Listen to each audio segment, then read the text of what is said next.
Ang hirap talaga nitong babae, ang laki ng gulo tuwing pumupunta.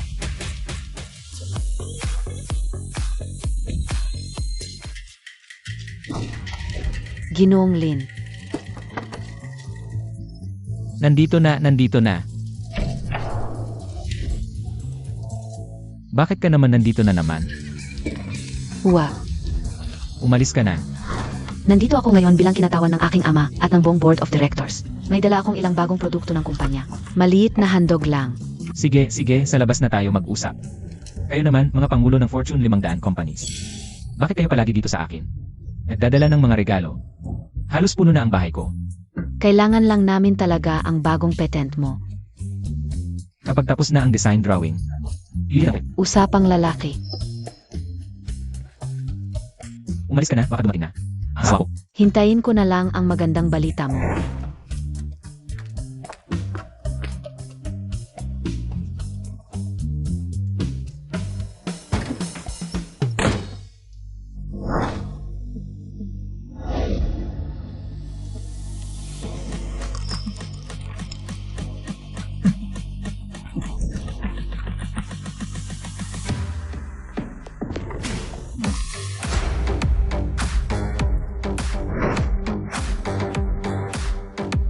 Bakit hindi pa umuwi ang asawa ko?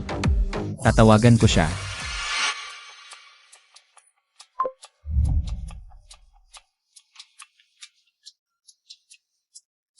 Tapos ka na ba sa trabaho? Sunduin kita. Huwag na, mahal. Medyo busy ako ngayon sa ospital. Baka matagalan pa bago makauwi. Magluto ka muna ng pansit para sa sarili mo. Bababa na ako. Sige na nga. Mahal. Huwag kang magalit na nag-alista ako nang hindi mo alam. Kung mananalo tayo sa milyon-piso na premyo ng programa.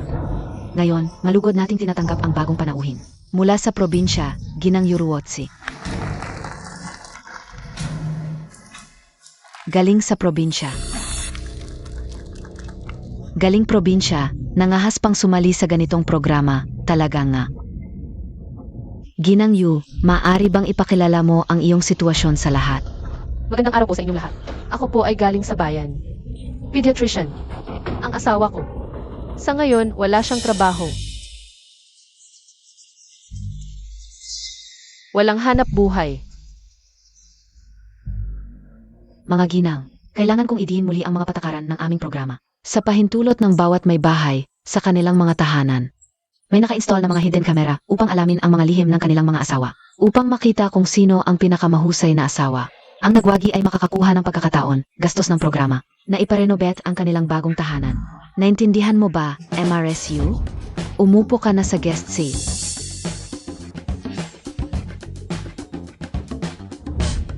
MRSU, sa probinsya ba kayo nakatira? Nga, yung mga sirang bahay sa probinsya, ang kapal ng mukha ninyong sumali pa. Para sa pagkukumpuni, mas mabuti pang umatras ka na. Hayaan mo na lang ako. May 4 na palapag na bahay kami. Yung asawa ni MRSU. Si Lin Feng, ano ba talaga ang tunay niyang ugali?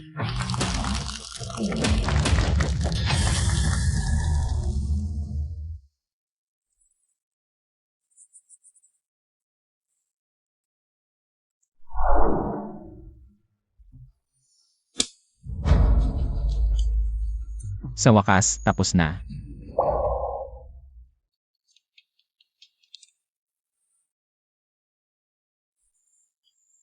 Ako to, wala sa bahay ang asawa ko ngayong gabi, nag-overtime. Pwede ka nang pumunta dito. Ang bilis naman, nahalata ka agad. MRSU, mukhang ang asawa mo naman. Ay hindi rin tahimik na tao, ano?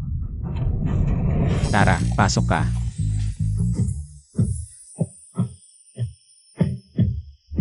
Ang init, Lin Feng. Pwede ba? Ikuha mo ako ng tubig. Ang dami mong arte.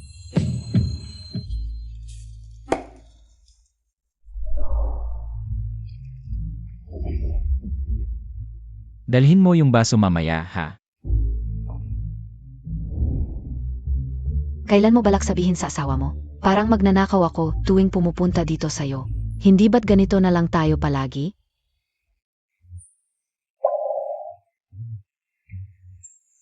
Pagkatapos ng non-disclosure agreement sa gobyerno, saka ko na lang sasabihin ang totoong pagkatao ko sa asawa ko. gusto mo bang gawin? Ngayon na. Pakiusap. Ang tagal ko nang hindi nasisyahan, eh.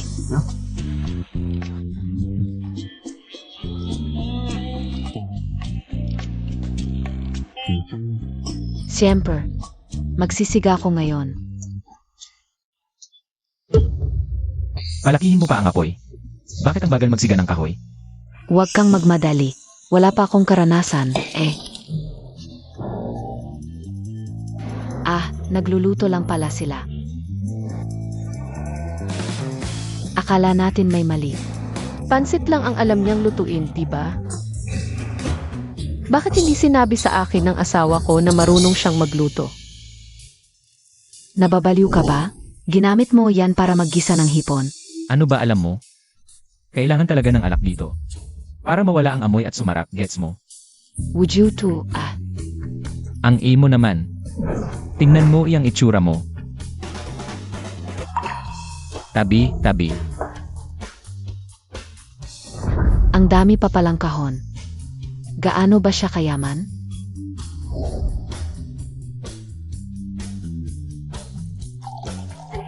May ganyan din ang tatay ko, parehong-pareho. Ayaw na ayaw niyang inumin. Kapag nalaman niyang isang bote ang nagamit ko sa isang kainan lang, siguradong magagalit siya sa akin. MRSU, ikaw ba ang bumili ng alak na ito? Ibinigay lang sa akin. Minsan, nagluluto ako sa bahay. Nasa gitna ng pagluluto, naubusan ako ng cooking wine. Tumakbo lang ako sa bayan para bumili. Nakakapagod lang ng kaunti. Kinabukasan, ang asawa ko nagdala ng ilang kahon ng alak. Sabi niya, mura lang ito. Para lang daw sa pagluluto ko. Ito ang ginagamit ko sa paggisa. Ganyan talaga siya, napaka-thoughtful at maalaga. Normal lang naman ang gumamit ng hard liquor sa pagluluto. Di ko maintindihan kung bakit nagtataka ang kaibigan niyang ito. Toto, ano pa raw, hindi raw inumin ng tatay niya. Ang isang bote ng mura at low quality na alak, hindi kaya. Ganito pala ang buhay niya. Unang bises ko lang makakita ng ganyan. MRSU, ganito ba lagi? Ang alak at pagkain na inihahain niyo sa mga bisita.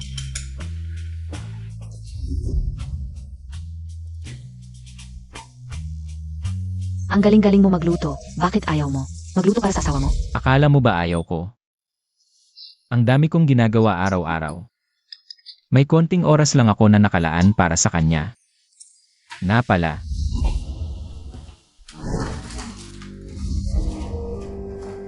Heto ang kailangan nyo.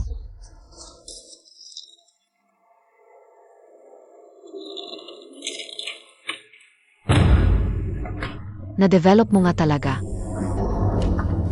Huwag kang mag-alala. Ito, siguradong ibibigay ko itong dokumentong ito sa lolo ko. Anong development? Ano ang pinag-uusapan nila? May problema talaga itong si Lin Feng. MRSU, napakakahinahinala ng bawat kilos ng asawa mo. Sa totoo lang, malamang. May itinatago siyang sikreto na hindi dapat malaman. Naalala nyo ba? Sa dati naming episode, may isa kaming nahanapang krimen ng partner. Diretsong dinala sa pulis. Naging viral pa noon. Hindi. Hindi talaga gagawin ng asawa ko. Ang mga illegal na bagay. Anong tinitignan mo? Ang saya-saya mo.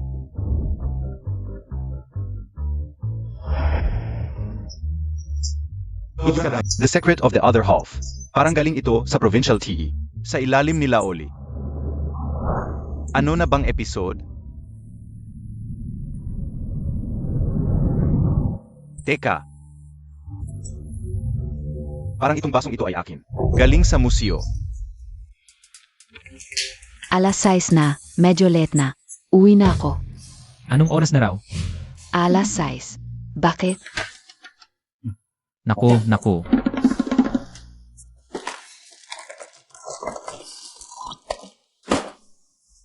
Kailangan kong lumabas agad.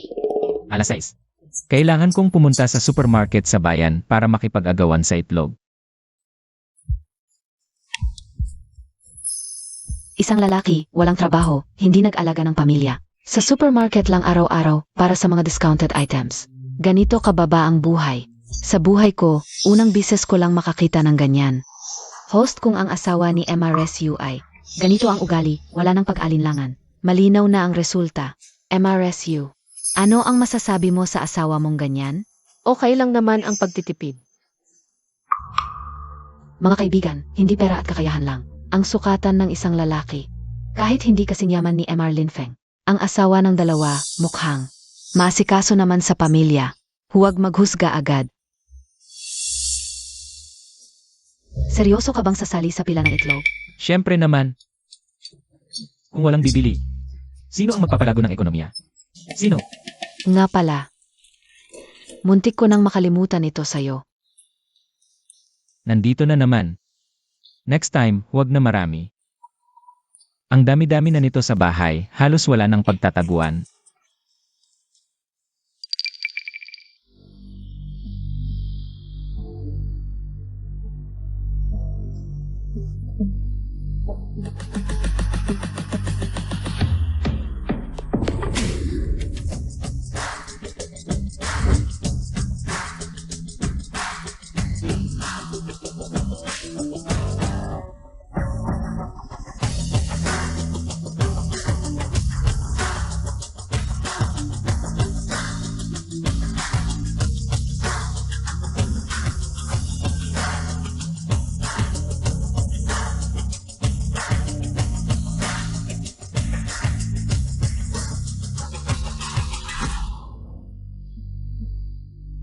Tara na.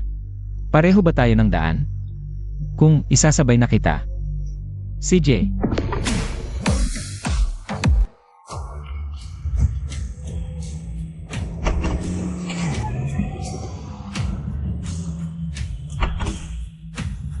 Dahan-dahan. Huwag ka masyadong magmadali. Malapit nang magsara ang supermarket. Paano kung mabagal tayo? Kumapit ka ng maayos.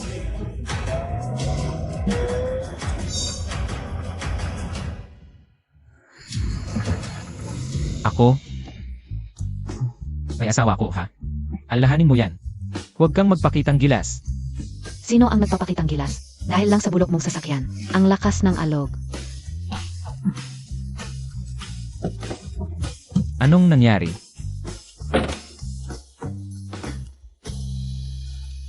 Wala naman ang asawa mo. Maraming negosyante. Ang nagbigay sa'yo ng mamahaling kotse. Bakit ito pa ang ginagamit mo? Kailangan ba yon? Iba kasi itong sasakyang ito. Pinag-ipunan ito ng asawa ko para sa akin. 8,000 yon.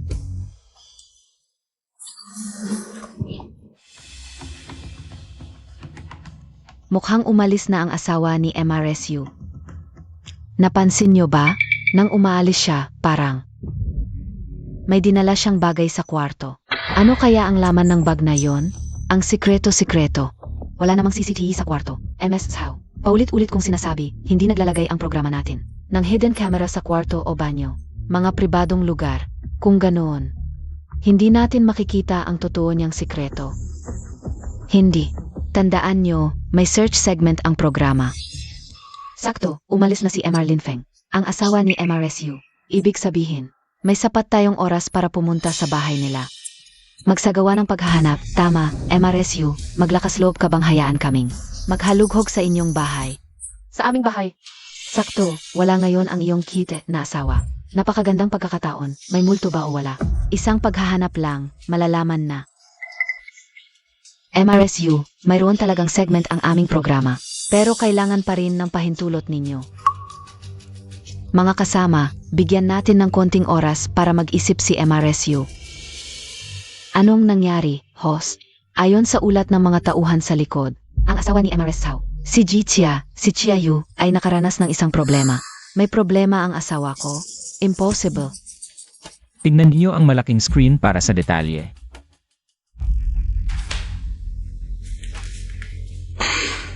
Ano ba ang ginagawa ninyo? Isang 50 milyong proyekto. Sinisira ng partner ang kontrata. Ang pinsalang idinulo sa kumpanya. Sino ang sasagot? Paumanhin, boss, siguro, mag-isip pa ako ng paraan. Makikipag-usap sa partner. Sige, lumabas ka muna. Ako na ang bahala dito. Sage, boss. Mukhang kailangan kong iulat ito sa chairman.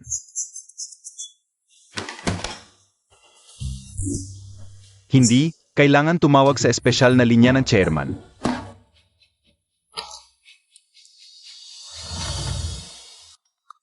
Akala ko kung ano, tungkol pala sa kumpanya. MRS How, may kumpanya ba ang asawa mo? Presidente ang asawa ko. Ang taunang sweldo, mga milyon lang naman. Itong probinsya ng Bagito, walang laban. Sa piling ng kite kong asawa, hindi na kailangang pansinin. Pero itong si Zhao Shanshan, MRS Zhao, ang asawa mo, ay nakaranas ng malaking problema. Hindi ka ba nag-alala? Wala akong dapat ipag-alala. Kahit may problema, kayang solusyonan ng asawa ko, dahil ang asawa niya ay kite, ang asawa ko, hindi. Paano mo nasabi yan tungkol sa asawa ko? Nagsasabi lang ng totoo, nakita mo na. Abala ang asawa ko araw-araw, para sa mga layunin at pangarap. Kahit nasa mataas na posisyon, nagpupunyagi pa rin. Hindi. Tumutok sa supermarket, nang hahabol ng murang itlog.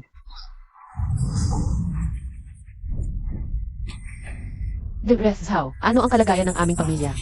Hindi mo na kailangang mag-alala. Mahirap kami. Pero hindi ko hahayaang siraan ninyo ang asawa ko. Kung siraan o hindi, maghalughog kayo sa amin para malaman. Dahil ang tunay na mukha ng isang tao. Yun na nga, may lakas ka ba ng loob? Bakit niyo sinisiraan ang asawa ko? Mali ba ang sinasabi namin? Isang lalaking tumutulog-tulog lang sa probinsya, hindi ba kite yun? Sa huli, takot ka lang na baka may malaman kami pag pumunta kami. Magsalita ka na. Magsalita ka. Bakit ka tumatahimik? Bakit? Kinakabahan ka na? Kinakabahan ka ba? Siguradong kinakabahan. Kita naman sa mukha mo. Kung ayaw mong lumaki ang issue at mapahiya ang pamilya mo sa labas, mas mabuti pang umatras ka na lang ngayon sa paligsahan. Para naman may natira pang dignidad ang asawa mo sa probinsya. Kailangan ba talagang pumunta?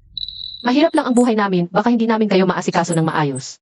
Kung gusto mong patunayang malinis talaga ang asawa mo, ang pagpunta sa inyo para magsagawa ng aktwal na pagsisiyasat ay isang mahalagang hakbang. Sige, payag ako.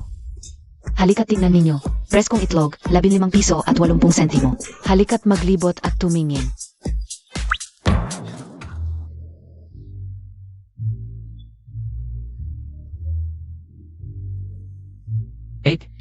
Tingnan mo. Mayroon ito. Hindi mo naman mabibenta yan. Baka naman pwede. Bigyan mo ako ng discount. Discount lang, ate. 8.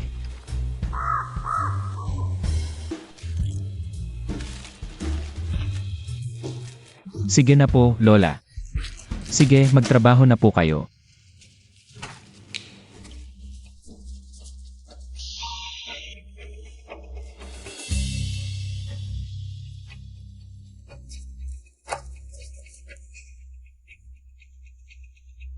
Hoy, ano? Chairman, may problema ang kumpanya ngayon. Sa mga libro ng kumpanya, 50 milyon ang lugi. Pinag-isipan ko ng mabuti at napagdesisyunan kong i-report sa inyo. Yan lang ba ang dahilan kung bakit ka tumawag sa akin?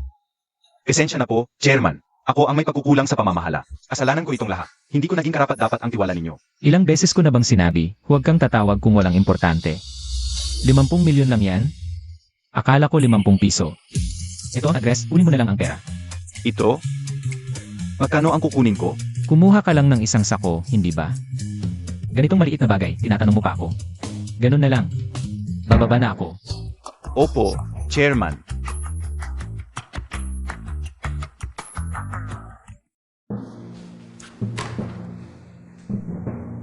Ito. Yung address na pinadala ng chairman sa akin. Mukhang nasa probinsya ito ay. Umupo ka na lang kung saan.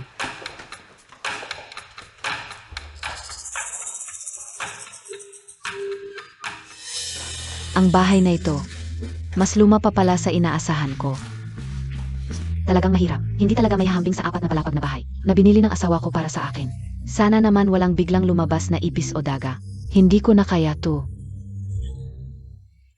Kumusta po, mga manonood? Narito na tayo ngayon sa bahay ni Linfeng. Simulan na natin ang paghahanap. Director Lee, patuloy na gumaganda ang programa ninyo. Kahit ang anak kong babae, pinag-usapan ito nitong mga nakaraang araw. Sa paggawa ng programa, kailangan talaga tayong pumunta sa gitna ng mga ordinaryong tao. Magaling ang ginagawa ng grupo ng mga kabataan sa production team.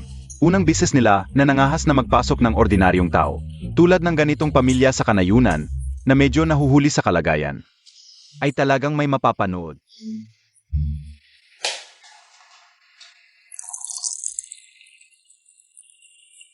Pasensya na sa munting pagtanggap, tubig po. Salamat. Wow, ang ganda ng baso. Isang kumpletong set ng pambansang regalong porselana. Ito ay isang napakalaking pagkakatuklas. Tatay, sigurado ka bang hindi ka nagkakamali? Tiyak ako. Ito ay isang kayamanan ng ating bansa na ipinamana sa atin. Hindi ko inaasahan.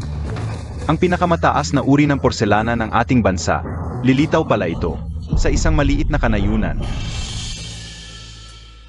Mina,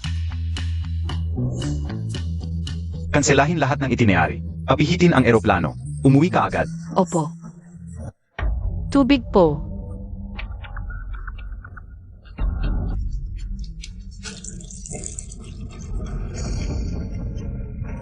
Ito po ang tubig. Hindi ka ba naapuyan? Ito ay bagong bili kong palda. Ngayon dinumihan mo na. Paano na ako magre-record ng programa? Pasensya na, hindi ko sinasadya.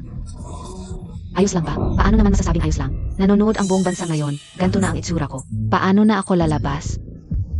Talagang hindi ko sinasadya. Tingnan mo, ganito na lang. Bibilhan kita ng bago, pwede ba? Ano ang ipapambayad mo? Tingnan mo ang bahay ninyo. Ganto ang itsura. Ang dumi-dumi, nakakadiri. Mag-usap ng maayos. Mali ang manakit at ngayon, maraming netizen ang nanonood. Hindi ba ninyo nakikita? Sinadya niya talaga yan. Anong pinagdadrama mo dyan? Wala po. Talagang hindi ko sinasadya. Sino ang nag-utos sa iyong magbuhos ng tubig? Tingnan mo, may umiinom ba? Kailangan ng turuan. Huwag mong basagin.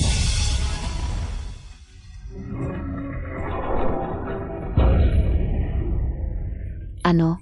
Gusto mo pang bigyan ko ng mukha? Ang walang kwentang asawa mo? Sige na, wala namang inom, kasi hindi naman namin mapagkakatiwalaan ang tubig dito sa probinsya. Malinis ba talaga o hindi? Galing naman sa sarili naming balon. Paano hindi malinis? Ang dumi-dumi talaga. MS How, kailangan kong ipaalala sa ngalan ng programa na ang ginawa mo'y nagdulot ng matinding diskusyon sa ilang netizens na galing din sa probinsya. Bumaba ang suporta sa iyo ng 7%. Ano? Bulag ba sila? Hindi ba nila nakikita? Sinadya niya talaga. Nadurihan ang bestida ko para makipagkompetensya ng masama. Baso lang naman ang nabasag. Ano ba ang pinagmamalaki mo? Humingi ka ng tawad ngayon din. Tawad. Ayaw mong mag-sorry. Zeg. Durihan mo ang bestida ko. Magbuhos ka ng tubig. Huwag mong ihagis. Ikaw na babae.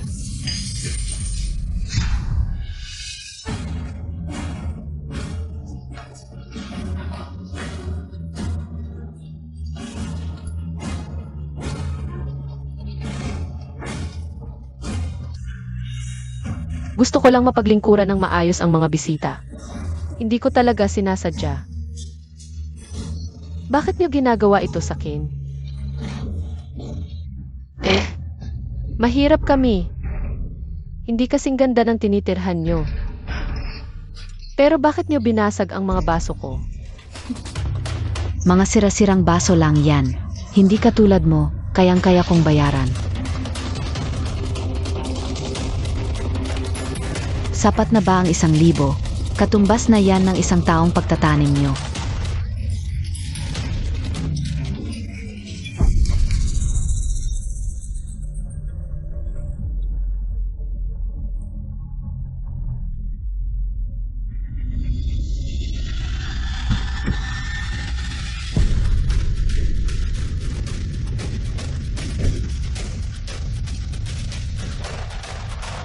Si Prof.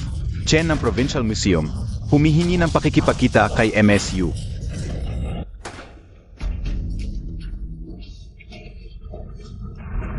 Prof. Chen, bakit po kayo nandito? Kanina, pinanood namin ng anak ko ang programa nyo.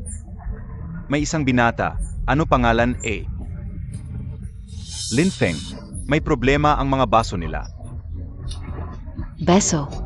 Mga sirang baso lang yan. Anong problema? Hindi ordinaryong baso yon. Kung tama ang tingin ko. Malamang peking yellow glazed porcelain cup yon. Lolo, ayos lang ba ang isip nyo? Sinabi mo ng peke, akala ko naman ano. Talaga nga. Hayaan niyo po akong magpakilala. Si Ji Chen, ay director ng Provincial Museum. Eksperto sa mga historical artifact. Baka hindi nyo alam. Kung karaniwang peke lang, hindi sana ako. Dumayo pa, yung basong yon. Peke yon ng state gift. Ano? State gift? Prof. Chen, bihira ba ang peking state gift? Hindi lang yan bihira. Wala talaga yan sa merkado. Ibinibigay lang yan sa mga nag-ambag ng malaki sa bansa.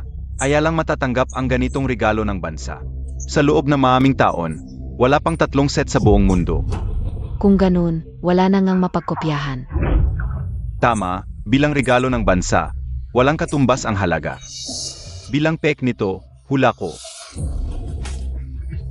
Hindi bababasa. 80,000.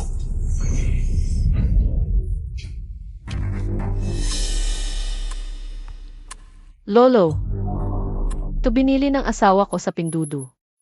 Mura lang to, baka nagkakamali kayo. Kung totoo o peke, ipakita nyo para makita ko. Nasaan yung tasa? Nabasag yung tasa. Ito yun. Ano? Naku, sinong nakabasag nito?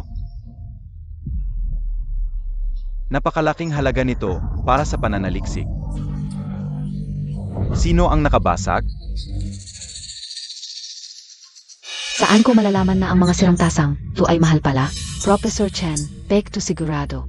Toto o peke, ang team namin ang maghuhusga. Pero ito, paano namin ito alin at huhusgahan? Lolo, Kung talagang gusto niyong makita, may ganitong tasa. Sa amin, meron pa kaming isa. Ah,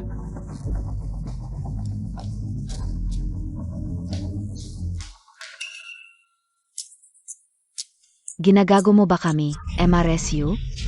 MRSU, si Professor Chen ay nandito para sa pek ng regalo ng bansa. Bakit mo dinala yung tasa niyong pang toothbrush, MRSU? Nagkakamali ka ba? Ako, ama to. Ayun, ngayon malinaw na ang lahat. Ito talaga yung tasa. Professor Chen, change lang to. Kailangan ba yang magalit ka ng ganun? Change, bastos. Regalo ng bansa, yung sertipiko, kahit pekiman. Hindi dapat lapastanganin.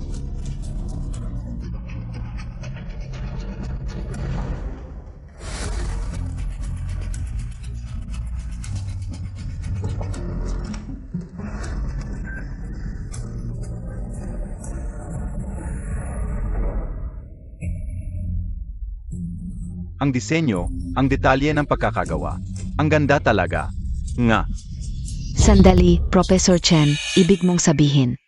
Totoong-totoo yung tasang to? Peke ng regalo ng bansa, siguradong sigurado, napakamahal. Sino man ang nakabasag nito, baka maubos ang lahat ng ari-arian sa pagbayad. Paano nangyari to? Impossible. Totoong-totoo pala yung tasa. Tama, sa unang pagsusuri ko, itong tasa ay ang peke ng regalo ng bansa. Nababaliw ka ba?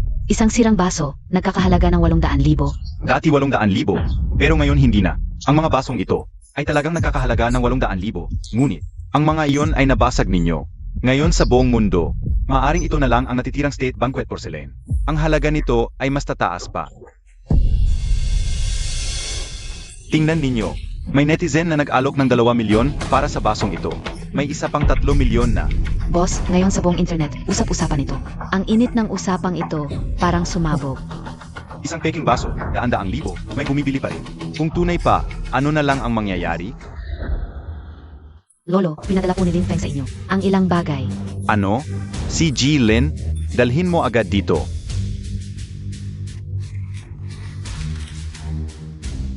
Mabuti. Napakaganda.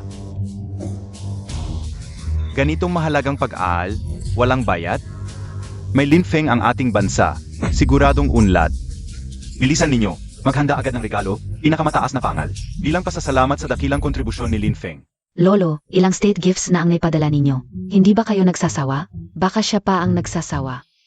Tama ka nga, Ganito na lang, sulatan mo agad ng liham ng pasasalamat. At ihatid agad kay Lin Feng. Teka, ako na mismo ang pupunta. Alis na ako. Ah, Ginang Yu, kusina po ba yon? Pwede ko bang tingnan? Ginang Yu, maraming netizen ngayon. Ang gustong bumili ng inyong mga baso. Ito ay isang ordinaryong baso lang. Bakit kailangan? Ngayon, may ilang totoong negosyante. Ang tunay na gustong bumili. Gusto mo bang pag-isipan? Ang problema, hindi ko masyadong naiintindihan ito. Hintayin ko muna ang asawa ko. Itatanong ko muna sa kanya. Bago ako magdesisyon, okay. Hindi ko alam kung saan siya nakaswerte. Ganitong klaseng swerte ang nakuha niya. Tingnan ninyo ito. Ano ito? Ano? May mahalagang nadiskubre ba? Ito, hindi ba ito ang alak na ginamit? Ni Ginang Yu sa pagluluto noon. Anong problema? Isang kahon lang ng lumang ergotaw. Bakit kailangan imbestigahan? Sino ang nagsabing ergotaw ito? Ito kaya ay itong si Lin Feng. Ay talagang baliw. Ginamit niya ang mautay bilang pampalasa sa pagluluto. At hindi ordinaryong mautay ito. Ito ay mautay mula 1,957. Ano? Mautay mula 1,957? Mahilig talaga sa alak ang tiyuhin ko, lalo na sa Chinese white wine. Isa lang ang ganitong taon ng mautay na koleksyon ng tiyuhin ko. Marami pa yang kahon sa likod ng bahay nila. Ay, hindi pangkaraniwan ang alak na tuay. Professor Chen, ano ba ang espesyal sa taon nito? Kadalasan, mas mahalaga ang alak kapag mas matagal ang taon. Halos wala na sa merkado ang mautay mula 1,957. Kahit gaano kalaki ang pera mo, hindi mo mabibili yan. Naalala ko, huling nakita yon sa auction sa may daungan. Sa auction, parang isang dayuhan ang bumili sa halagang 2 milyon. Ang binayaran, Nababaliw na ba? 2 milyong alak, ibang luluto lang? Ay, hindi, nagkakamali kayong lahat. Peking alak ito talaga. Tek, hindi naman ako tanga. Kung totoong mautay ito, makikilala ko talaga. Di lang yung ganitong matandang taon. Kahit yung ordinaryong mautay. Hindi namin kayang bilhin ng pamilya namin. Bakit gagawin iyon ni Lin Feng? Ano pa bang itatanong? Mahirap lang, mahilig sa peke. Para punan ang kanyang pagpapanggap. ay, ang galing ng pagkakagaya nito. Paang tunay talaga. Baka hindi ko masyadong alam sa ganito. Hindi ko talaga makita kung ano ang problema. Paano mo nalaman na peke ang alak na to? Nakita ko mismo. Noong pista, dumalaw ang kamag-anak ni Lin Feng. Kamag-anak ni Lin Feng ang dumalaw. Nagdala ng ilang kahon ng alak, tumulong pa ako magbuha. Galing sa kamag-anak? Isang lolo, may tungkod, medyo mahina ang mga paa. Siguro galing sa matagal na pagtatrabaho sa bukid. Kaya pala sinasabing mahirap na kamag-anak, kahit regalo. Peke at mumurahin pa ang dala.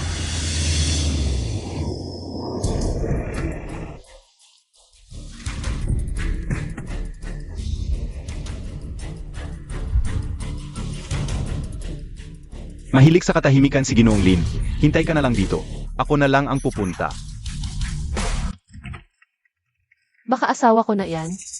Hindi pa ganun kabilis. At may mga tauhan ang programa namin sa paligid. May mga tauhan ang programa namin sa paligid. Umagaw niya ang asawa mo. Agad kaming makakatanggap ng abiso. Huwag kang mag-alala. Agad kaming makakatanggap ng abiso. Huwag kang mag-alala. Sino kaya yon? Lolo, bakit ka nandito? Kakaiba, sabi sa akin ni Jiaoying. Wala raw sa bahay ang misis ni Ginoong Lin ano to? Tuloy po kayo, Lolo, upo muna kayo. Sage. Ang saya-saya pala dito. Mga kaibigan ko ito. Ito yung lolo na pinag-uusapan namin kanina. Ito na siya. Siya rin ang nagbigay ng mga alak na to. Lolo, upo muna kayo. Walang anuman, huwag ka nang mag-abala. Hinahanap ko si Lin Feng. May konting bagay sa amin sa probinsya. Ah, si Lin Feng. Kamag-anak pala mula sa probinsya. Kaya pala probinsyano. Ikaw ang nagbigay nitong kahon ng alak. Binata, parang minamaliit mo ang mga taga-probinsya sa sinabi mo. Noong araw, ang ating bansa ay naligtas dahil sa milyon-milyong taga-probinsya. Ngayon, dahil kaibigan ka ni Xiaoyu. Hindi na kita pag-initan, pero sa susunod, mag-ingat ka sa mga sasabihin mo. Lolo, wag muna kayong mag-alala sa iba. Unahin niyo po muna ang sarili niyo. Alam niyo ba na illegal ang paggawa ng peking alak? Peking alak? Ang sinasabi mo ba, yung alak na ibinigay ko? Ay pek, Siyempre. Kilala mo ba ang dalawang salitang ito? Maute, kahit magbungkal ka ng lupa ng isang buwan, hindi mo mabibili ang isang bote nito, lalo na kung koleksyon kayo mula 1,957. Lolo, matanda na kayo, bakit nyo pa ginagawa? Ang paggaya sa peking alak. Ito ang tinatawag na kawalan ng respeto sa katandaan. ikaw, Paano niya nasabi yon sa tiyuhin? Nais lang niyang magbigay. Tiyuhin, nagustuhan namin ni Linfeng. Ang alak na ito, kahit na hindi naman kami. Palainom, maganda itong pampagisa sa lutuin. Baka lang po kayo ma-offend. ito pala ang ginagamit nyo sa pagluluto? Hay naku, bakit ako mau-offend? Nabigay ko na, gamitin nyo, kung paano nyo gusto. Xiao Yu, naparito ako ngayon, para magpabigay ng isang bagay. Kay Linfeng, huwag mo munang buksan. Iabot mo na lang sa kanya pag uwi niya. Pero bukas, pwede mo nang buksan. Tandaan mo lang. Dapat pagkatapos ng gabi ngayon. CJ, Sa'yo ko na iwan. Di na ako makakaabala. Alis na ako. sige po, ingat po kayo sa pag-uwi, tiyuhin. Salamat.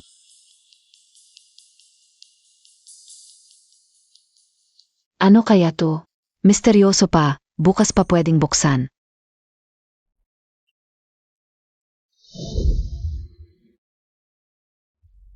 Asawa ko. Hello, Oy, mahal, di ba nag-overtime ka sa ospital? Balak ko sanang dalhan ka ng pagkain. ay, yun hindi na kailangan, wag na. Ay naku, hindi na ako makakapunta, nahuli ako ng traffic enforcer. Pakita nga ang driver's license. Hello, Anong nangyari? nahuli ng traffic enforcer ang asawa ko. Hindi ko alam kung ano nang nangyayari. Ano na kalagayan? Huwag kang magpanik, obserbahan at alamin muna natin ang sitwasyon. Kunin agad ang live feed mula kay Linfeng. Nasa cellphone mo na, di ba halatang halata? Di ba halatang halata? Siyempre, yung Linfeng na yun. May ginawang illegal, baka may nakaimbak pa sa sasakyan. Na mga bagay na labag sa batas. Magiging malaking gulo yan. Ikaw, Tingnan muna natin ang sitwasyon.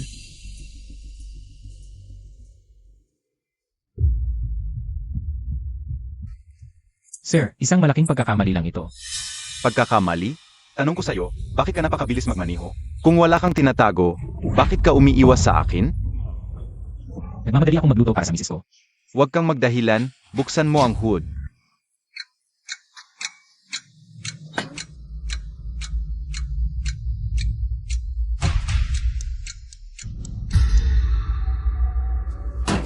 Construction South Avenue, humihingi ng backup. Backup. Hala, Cal, bakit ka humihingi ng backup? Huwag kang gagalaw. Pinaghihinalaan kitang nag-illegal modification. Mag-confess ka na. Saan galing ang makina na ito? Illegal modification. Sir, kamali kayo. Ginawa ko lang itong maliit na proyekto. At may permit naman ito. Hindi naman ganun kaseryoso. Ikaw ang gumawa? Gamit ng military ito. Bakit hindi mo na lang sabihin scientist ka? Kilala ko nga ang ilang academician.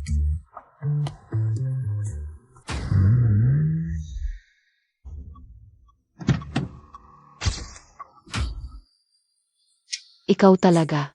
Nilagay mo ang gamit ng militar sa van mo. Paano kung sabihin kong legal ito, maniniwala ba kayo? Ipaliwanag mo na lang sa headquarters. Dalhin siya. Legal talaga ito. Ako talaga ang gumawa. paano nangyari ito? Anong sabi ko sa inyo? May problema talaga yang Linfeng na yan. Na-disconnect ang live feed sa headquarters. Hindi na makapag-cover filming ang mga staff natin. Kaya, MRSU, ang asawa mong si Linfeng. Ang tunay na kasalanan niya, baka hindi natin malaman. Yung babaeng nangunguna sa team. Parang si police officer Kang Shengnan yon. Narinig ko, lahat ng sinubukan niyang interogahin. Walang nakalabas na buo. Lahat umamin. Hindi naniniwala ako sa asawa ko. Malinis siya. May malaking pagkakamali lang dito. MRSU, maghanda ka sa tawag ng korte. At sigurado ako, hindi siya makakalabas.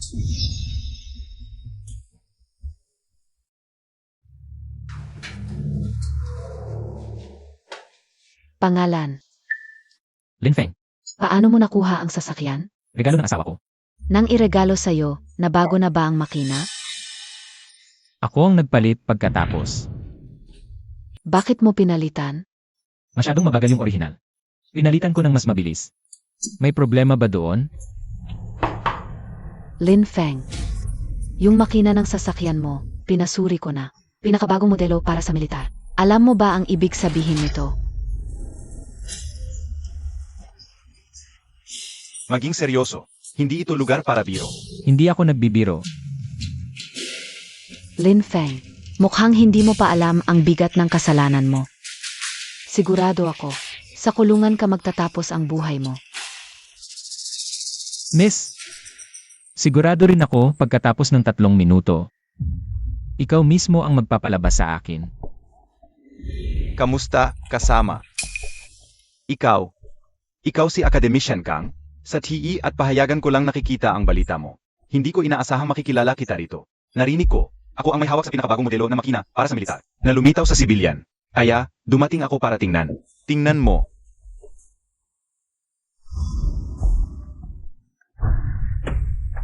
Magsalita ka. Nasaan ang may-ari ng sasakyang ito? Academician Kang? Huwag kang mag-alala, kontrolado na namin ang kriminal. Sa tingin ko, malapit na kami makakuha ng resulta mula sa interogasyon. Ano? Interogasyon? Bilisan mo, dalhin mo ako doon. Sinabi mo, ako mismo ang magpapalabas sa'yo. Lin Feng, payuhan kitang huwag dito sayang ang oras. Kahit 3 minuto pa yan. Kahit isang araw, hindi ka makakaalis dito. Dahil, malubha ang kasalanan mo. Sabi ko na hindi naman talaga. Paano mo papaliwanag? Bakit may mga gamit? Pang-militar sa sasakyan mo? Hindi ko ginamit ang mga kagamitang pangmilitar. Ang mga kagamitan ko ang napili para maging pangmilitar. Kakapal ng mukha. Tapos na ang 3 minuto. Tingnan natin. Ano pa ang masasabi mo? Nandito ka po pala. Pakawalan mo siya ngayon din. Ano? Malubha ang kasalanan nito. Siya ay... Sabi ko, pakawalan mo siya. Hindi mo ba naiintindihan? Si Ginoong Lin ay isang mahalagang haligi ng bansa. Ang kanyang sasakyan, aprobado ng espesyal na departamento. Haligi. Siya. AMEA. Kalokohan. Hindi lang isang makina ng kotse. Maging ang ika-6 na henerasyon ng eroplano ng bansa. Galing kay Ginoong Lin. Ano? Bitiwan mo na.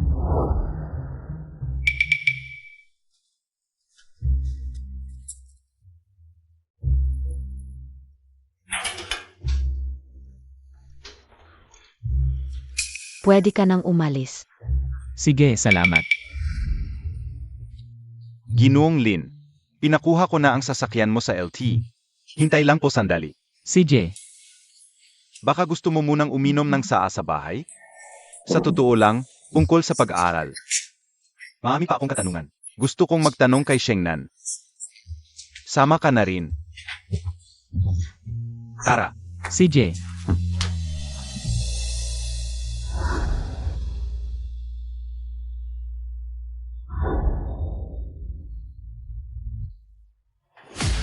Nakalabas na ang asawa ko. Ang bilis lumabas ni Lin Feng. Nagkakamali nga ba? Parang pamilyar yung kasama niya. Pero malayo, hindi ko masyadong makita. Naniniwala ako, malinis ang konsensya ng asawa ko. Ginang Zhao, kanina mo pa sinasabing. Hindi na lalabas ang asawa ko, di ba? Parang may pusta pa nga. Swertihan lang yan. Ito pong peking regalo ng bansa. Natapos na namin ang rehistro, pero may hihilingin sana ako. Pwede bang hiramin namin to kahit isang araw lang? Kasi yung mga gamit na dala ko, konti lang. Gusto kong i-review ng mabuti. Pwede kaya? CJ, pwede. Sa ngalan ng Provincial Museum, maraming salamat, MSU. Sage, una na kami. Sige po.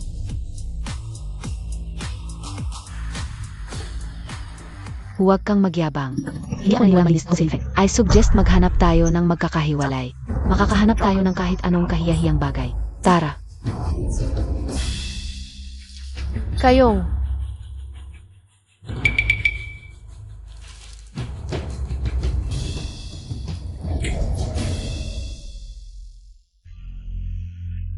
Tingnan niyo to.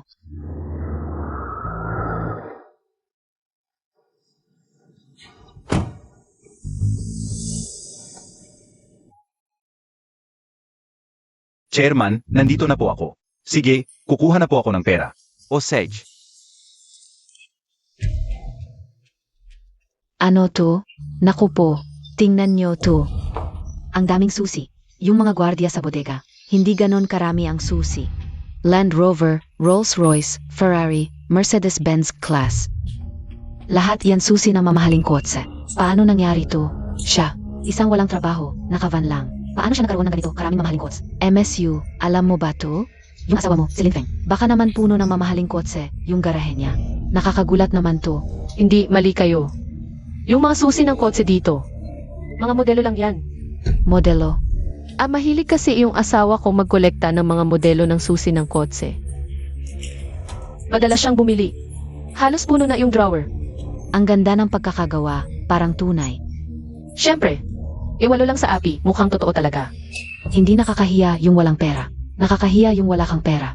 Pero pinupunan mo pa rin yung kahungkagan mo sa mga peking modelo ng susi. Nakakatawa naman. MSU, sabi ko sa'yo, ang pag-asawa ay panghabang buhay.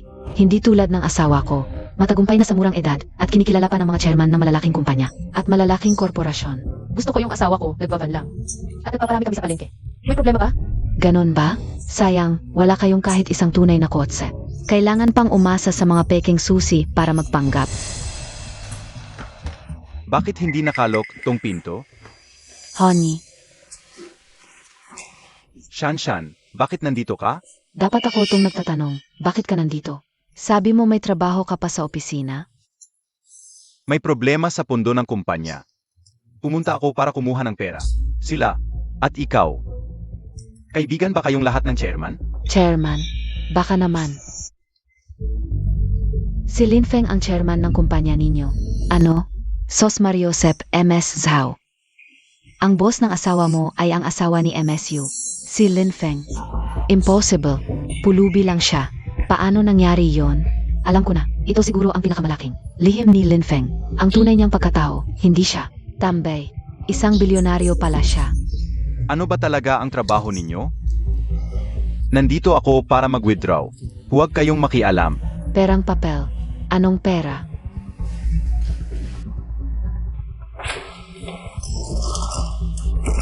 Ang chairman namin, sa bawat trunk ng sasakyan, may mga sako-sakong pera. Sabi niya, kumuha lang ako kahit magkano. Malayo lang ang garahe. Kaya kailangan kong magmaniho. Sako-sako ang pera. Marami pa. Sa bawat sasakyan, maraming sako. Kaya ang mga susi ng sasakyang ito, tunay pala, hindi ba kayo nagtataka? Kung saan niya nakuha ang ganito karaming pera, talagang hindi makatwiran. Isang ordinaryong lalaki lang siya, nagtatanim sa bukid, bata pa. Walang koneksyon o trabaho. Paano siya nagkaroon ng ganitong kayamanan? MSU, alam mo ba ito? Hindi ko rin alam. Pero sa tingin ko, may hindi pagkakaunawaan dito. Si Lin Feng, nagtatanim lang sa likod bundok, hindi lumalabas. Paano siya magkakaroon ng kumpanya? Sino si Lin Feng? Hindi ba si Lin Feng ang chairman ng kumpanya ninyo? Yon? Ang pangalan ng chairman? Wala akong karapatang malaman. Masyadong mataas ang antas niya. Ang kumpanya ko, isa lang yon. Sa marami niyang proyekto, wala akong karapatang makita siya. Hindi ba ito ang bahay ng chairman mo? Ano ka ba? Ang isang taong kagaya ng chairman. Paano titira sa ganitong liblib na probinsya? Dito, hindi lang ang chairman. Kahit ako nandidiri. Sa totoo lang, kung isipin ninyo, malinaw na ito'y isa lang sa kanyang mga mahirap na kamag-anak na nagbabantay ng mga susi para sa kanya. Mahal, una na ako. Asawa, dahan-dahan sa pagmamaneho. Muntik na akong mapahiya.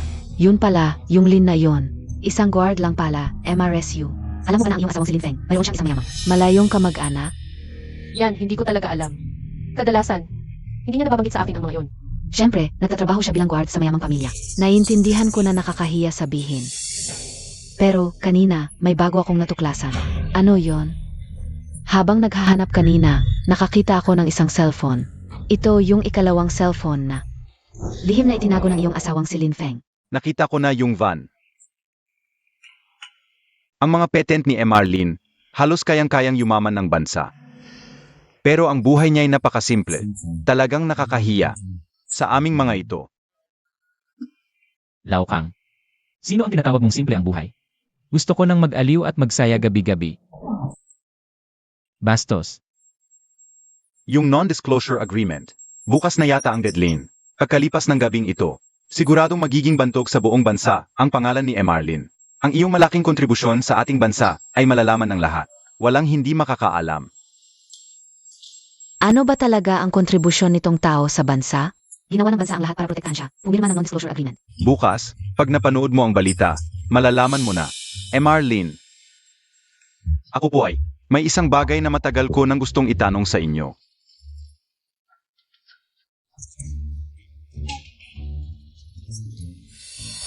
Basta, wag mo lang ipakilala sa akin ang iyong anak na babae para pakasalan ako.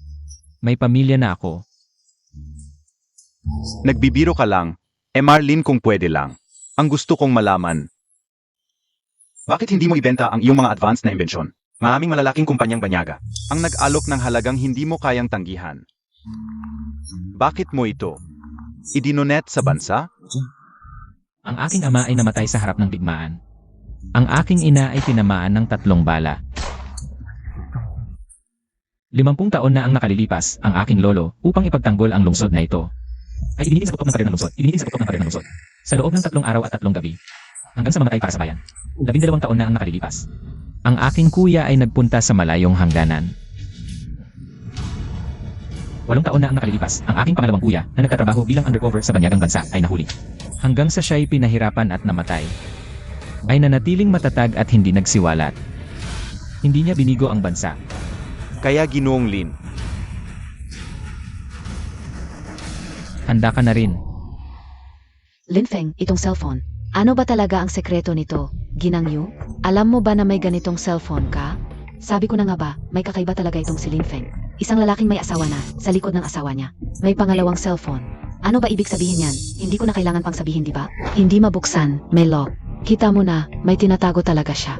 Ano ba itong bagay na hindi pwede malaman ng ibang tao? Sa ngayon, para mabuksan natin itong cellphone. Medyo mahirap siguro, maliban na lang kung pulsahang i-decode. Pero kapag ginawa natin yon, ang lahat ng data dito, mawawala ng buo. Baka alam ko ang password. Alam mo, Hindi ko alam kung bakit. Kutob ko lang talaga. subukan mong buksan.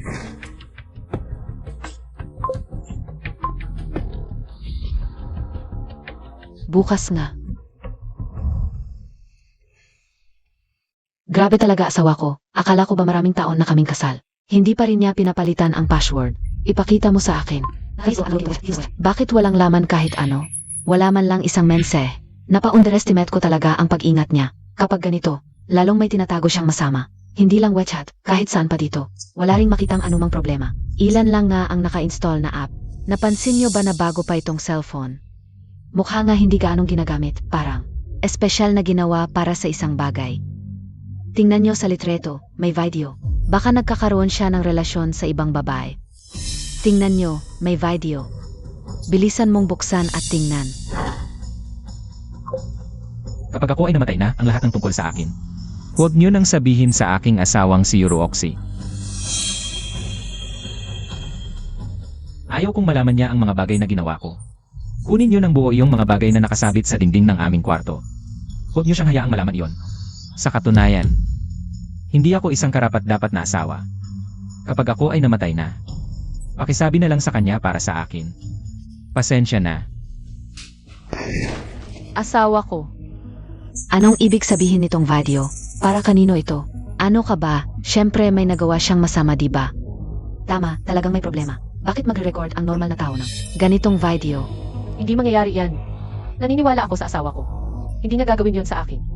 Hanggang ngayon, ayaw mo pa ring tanggapin. MRSU, siguradong may tinatago ang asawa mo. Yan ang sigurado. Hindi ibig sabihin nun may problema siya. Napansin niyo ba? Sinadya sa video na banggitin. May nakakabit sa dingding ng kwarto. Baka yon yung pinakamadilim na sekreto. Imposibleng may ganon ang asawa ko. Mga manonood, samahan niyo kami para ilantad ang tunay na mukha ni Linfeng, asawa ni MRSU. MRSU, papayag ka bang maghalughog kami sa kwarto niyo? Pwede kayong maghalughog sa kwarto namin. Pero paano kung wala kayong makita? Ano? Ganoon ka ba katatag ang tiwala sa kanya? Naniniwala lang ako sa asawa ko. Talaga? Ang mga sekretong nakita sa cellphone, totoo yon. Nasa harap mo na. Wala ka bang duda? Ako. Basta. Naniniwala akong hindi gagawa ng masama sa akin ang asawa ko. Huwag kang magmatigas. Hindi mo masasabi ang totoo. Kung talagang naniniwala ka sa kanya, hindi mo kami pipigilan. Ano ba talaga ang ikinahihiya? Malalaman natin kaagad. Pasensya na, MRSU. Ngayon, kasama ng libo-libo naming manonood sa live, masasaksihan natin ang pagka-eliminate ng asawa mo sa programa.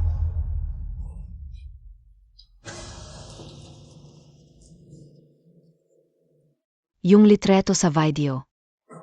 Ito yon, di ba? MRSU, handa ka na ba? Buksan natin ito.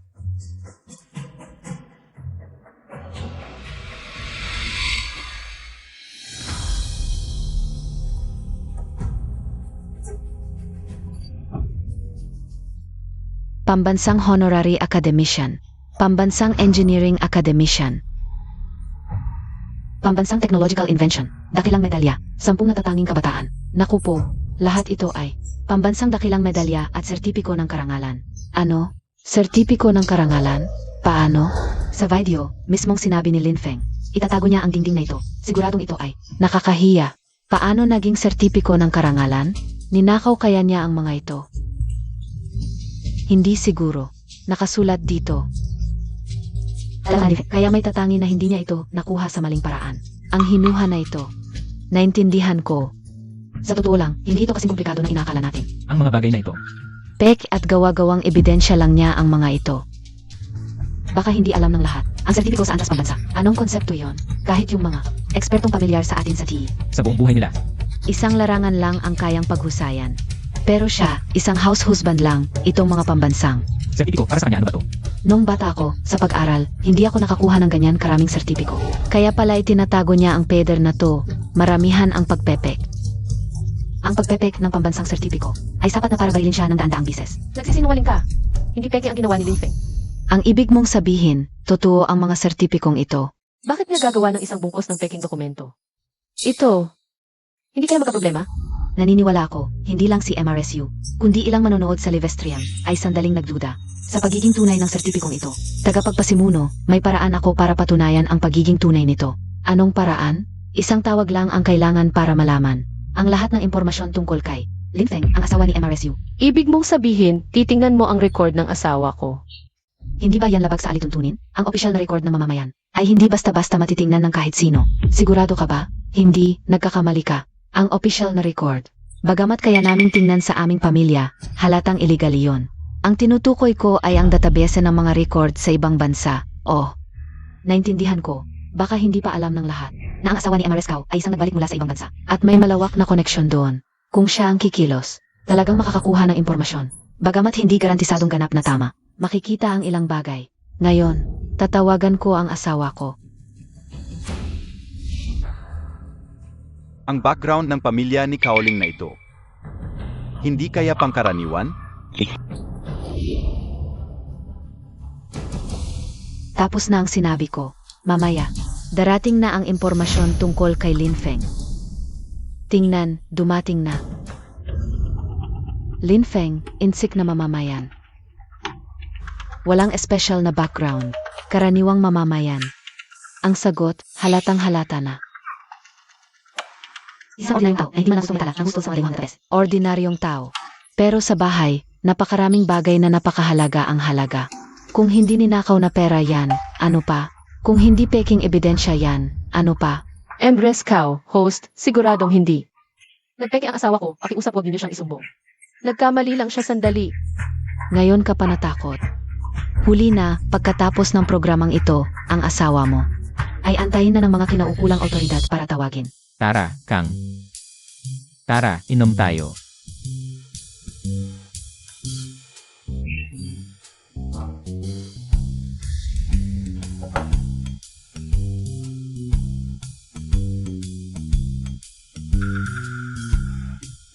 Kang. Nasaan ang alak? Wala nang alak. Tatay, chinek ko na ang kanyang resume. Walang espesyal, bakit kayo? Siyempre hindi mo makikita dahil ang kanyang file. Ice level na top secret. Ito rin ang proteksyon ng bansa sa kanya. Hindi na kailangan ng ganoong abala. Dahil, tayo ay ganap ng nakatayo sa mundo. Kang, kunin mo na ang alak. Tuloy ang inuman. Lasing na si Emarlene, iwi muna natin siya.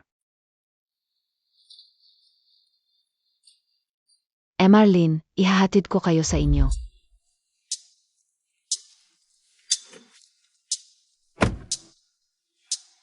Ang hina ng alak.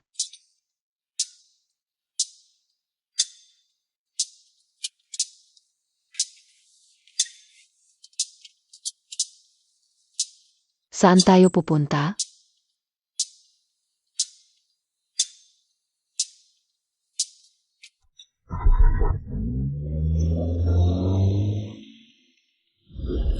Ano ang sinabi mo? Sumakay si Lin Feng sa sasakyan ng isang babaeng hindi kilala. Bilis, sundan agad. Anong babae? Ayon sa feedback ng staff ng programa, sumakay si Lin Feng sa sasakyan ng isang babaeng hindi kilala. Pero madilim lang ang gabi. Hindi malinaw kung ano itsura ng babae. Baka pauwiin lang siya ng babae. Hindi, siguradong ang direksyon ng sasakyan ay hindi papunta sa bahay.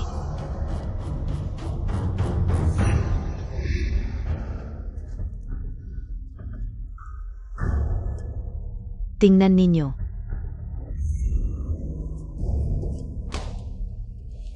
Saan ito? Hindi na kailangang hulaan. Siyempre, lugar para magtago ng kabit. Mukhang mabait na lalaki, pero ito na naman ang krimen. Ito na naman ang labas sa relasyon. Kaya nga, ayaw sa asawang mukhang laon na sa bahay. MRSU, ngayon, naawa na ako sa'yo.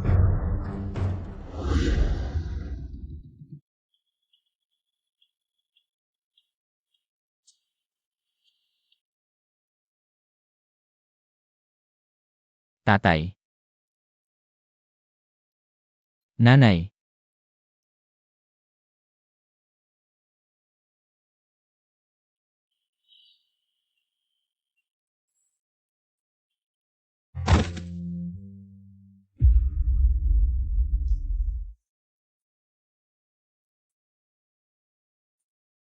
Bakit hindi pa umuuwi ang asawa ko? Wala pang balita sa ngayon. Nakita mo, yan ang sinasabi mong mabuting asawa at ama. Kakasabi lang na mag-o-overtime sa gabi at hindi uwi, ngayon. Dire-diretso na sa kanilang secret base para magkita ng kabit. Hindi yan totoo. Mukhang si Lin Feng ay balak na talagang hindi umuwi. Ganito na lang, nag-book ang program ng hotel para sa inyong lahat. Magpahinga muna tayo. Mag-update kami agad kung may bago. Ayos, may hotel. Ayoko talagang manatili sa ganitong lugar. Ito, hindi lugar para tumira ang tao.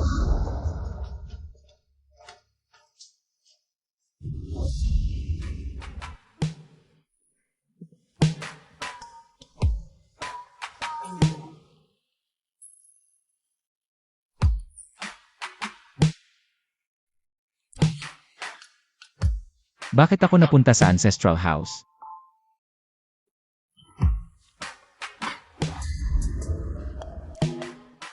Ay, naku. Malas?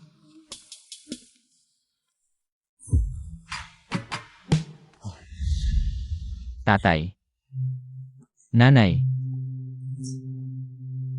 Kuya.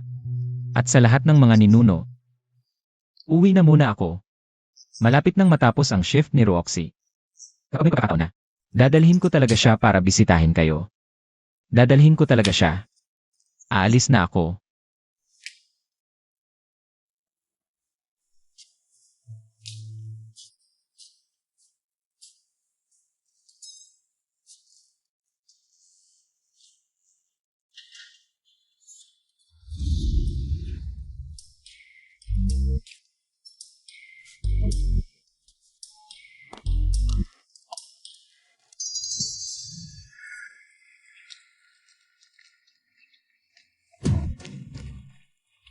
Siya lang ang lumabas, di ba? Sige, salamat. Ikaw na bahala. Sage, MSU, yung babaeng sumisira sa pamilya mo. Malamang nasa loob ng bahay na to. May dalawa kang pagpipilian. Una, umalis ka sa paligsahan. tapos na ang episode. Ay respeto namin ang privacy ng pamilya mo. O pangalawa, tuklasin natin ang totoo. MSU Ruotsi. Susuko ka ba? Buong gabi akong hindi nakatulog kahapon. Napag-isipan ko na. Kahit mahirap kami, buhay naman kaming marangal at tapat. Naniniwala ako sa asawa kong si Lin Feng. Ganito na, ayaw pa rin sumuko. Naghahanap ka lang ng sakit ng ulo. Kung ganoon, pasok na tayo. Kapag nahuli natin yung kabit, i-blur mo agad ang mukha. Protektahan ang privacy ng mamamayan. Sage,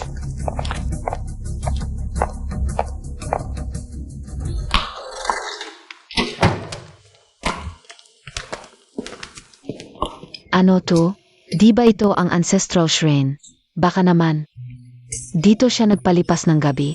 Hindi, di tama.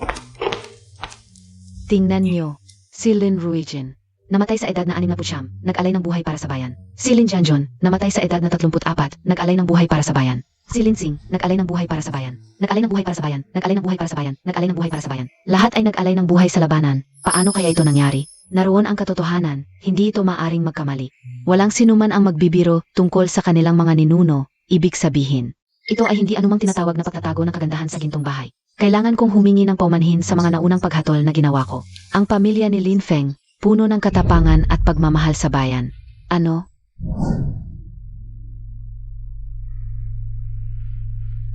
kumusta ang datos? Maaga pa ang oras na ito. Marahil ay walang masyadong tao sa live streaming. Hindi, boss. Hindi mo siguro inaasahan ang init ngayon. Mas mataas pa kaysa kagabi, ang init ng talakayan sa paksa. Napakainit pa, ngayon, lahat sa internet ay humihingi ng paumanhin. Tingnan mo.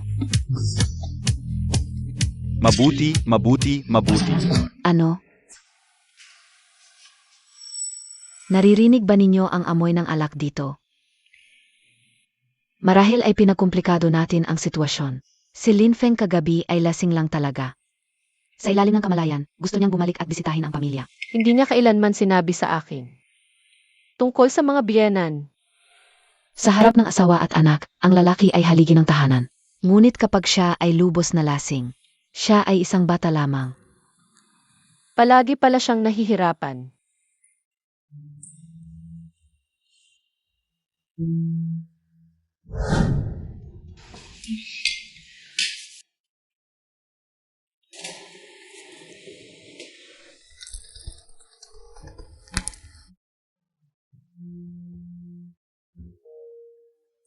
Hoy, asawa. Hoy, asawa, tapos ka na ba sa trabaho? Malapit nang matapos ang almusal ko, ay alam mo naman. Hindi ako magaling magluto, ngunit ang pagpiprito ng ilang itlog ay madali lang. Ano ang problema, asawa? Wala. May kaunting trabaho pa ako dito. Sasabihin ko sa iyo kapag tapos na.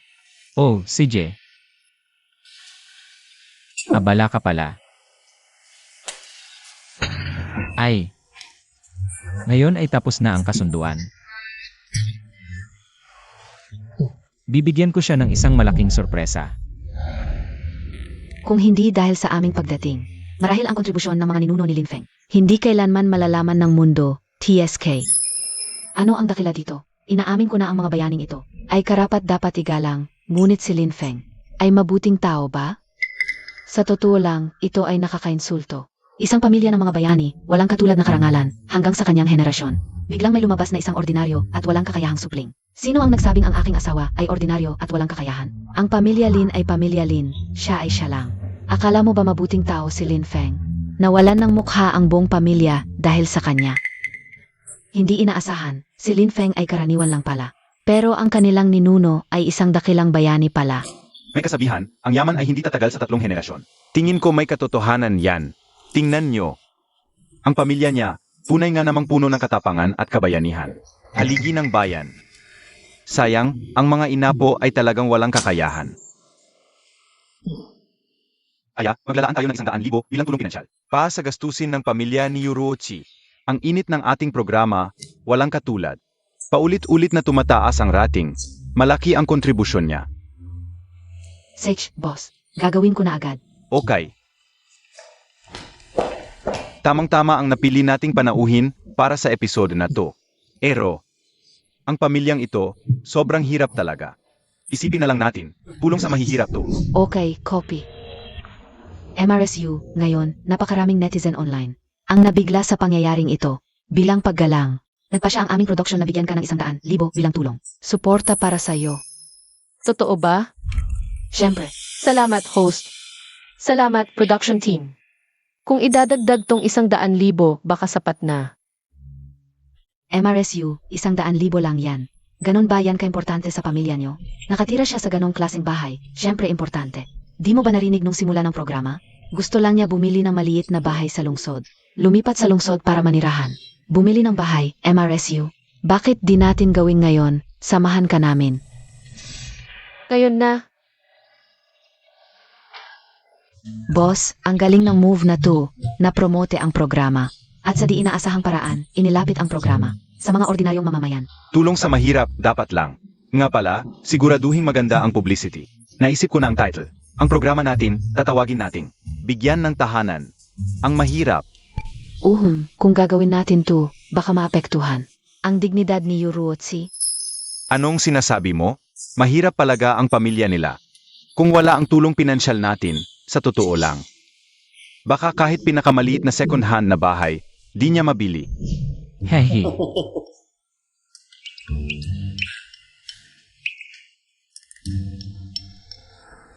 Ay naku. Bakit na naman tumutulo ang bubong ng sira-sirang bahay na to?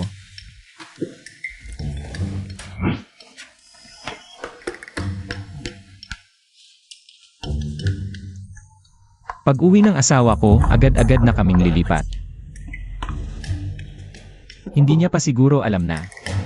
Marami na pala akong biniling properties para sa kanya ng palihim.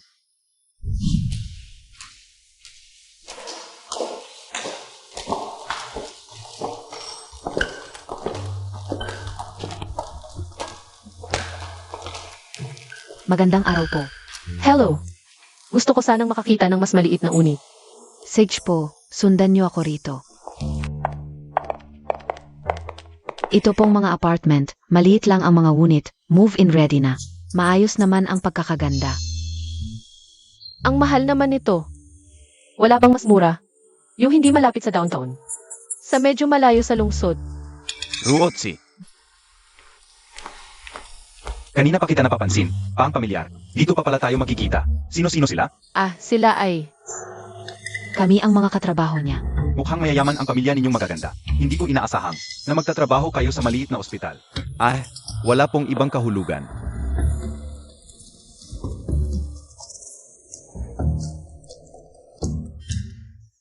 Magpapakilala po ako. Ako si Jiz Hang. Ako ang manager ng sales dito. Kung may kailangan kayo, hanapin nyo lang ako. Manager ng sales. Isang babae mula sa probinsya, kilala pa ang ganitong tao. Hindi pa ninyo alam, no? Magkaklase kami ni Ruotsi nung kolehiyo. Pareho kaming nagtapos ng parehong kurso. Noong panahong yon, sikat na sikat siya sa aming kolehiyo. Napakagaling niyang mag-aral. Talaga? Noon, akala ng lahat, pagkatapos niyang magtapos, malayo ang mararating niya. Pero hindi inaasahang pagkatapos magtapos, napangasawa niya ang isang taga-probinsya. Tapos, wala na. MRSU, ibig sabihin, ikaw ay bumaba ng estado ng ikasal. Akala ko, taga-probinsya ka talaga. Hindi ko naman naramdaman na bumaba ako. Mabait naman sa akin ang asawa kong si Vincent. Kaya pala, nasayang lang ang potensyal mo dahil sa isang walang kwentang lalaki. Sa totoo lang, kapag mag-asawa ang babae, kailangang maging maingat. Kapag nakajowa ka ng isang walang silbing lalaki, habang buhay, magtitiis ka ng hirap. Ruotsi, ikaw ba ang gusto magtingin ng bahay? Ganito na lang, ako na ang bahalang mag-asikaso sa'yo. Bilang dati mong kaklase. Napakagaganda ng mga properties namin dito. Mula 2 milyon hanggang 10 milyon, meron kaming lahat. Oh, siya nga pala, hindi ko pa alam ang budget mo. Meron akong 31,000. Pwede ba yun? Magkano? 31,000. Mukhang talagang naitatabi ang pera. Ano? May baya. Ruotsi, medyo kulang talaga ang budget mo. Sayang, wala dito ang bahay na gusto mo. Paano naman nangyari yun? Wala talaga. Bahay ang bibilhin mo sa 31,000. Panaginip lang yan. Pero chinek ko na bago ako pumunta dito. Yung sinasabi mo ba ay, yung unit na 65 metro kwadrado, sapat na ang 30,000 para sa down payment, pero sobrang luma na ng pagkakayari. Maraming kliyente, pagkatapos makita. Pag-isipan mo muna ulit. Hindi na kailangan pag-isipan pa. Yun na ang gusto ko. Manager Zhang, hindi mo pa ba siya kilala? Nakatira siya ngayon sa urban-rural fringe area. Kahit na sira-sira yung bahay, masira pa ba yon kaysa sa bahay niya sa probinsya? Ruotsi, paano mo ba pinapagana ang buhay mo? Na ganyan? Kung hindi ko sana pinabayaan ang paghabol sa'yo noon, at hindi ka umalis sa akin, mas maayos kaya ang buhay mo ngayon? Mas maginhawa kaya? Masaya ang pagsasama namin ng asawa ko. At kahit medyo mahirap kami, kontento ako. Maging disente ka naman. Sage. Kung desidido ka na, asikasuhin na natin ang papeles. Yung tao. Halika rito.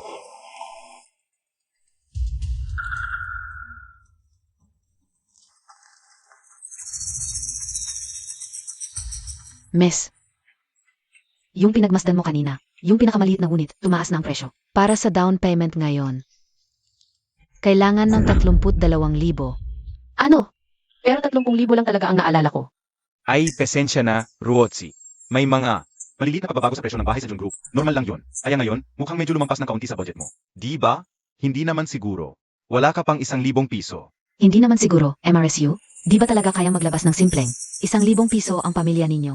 Yung dinala niyang 31,000, yun na siguro lahat ng ipon niya. Ito, Manager Zhang, pwede bang magbigay ng discount?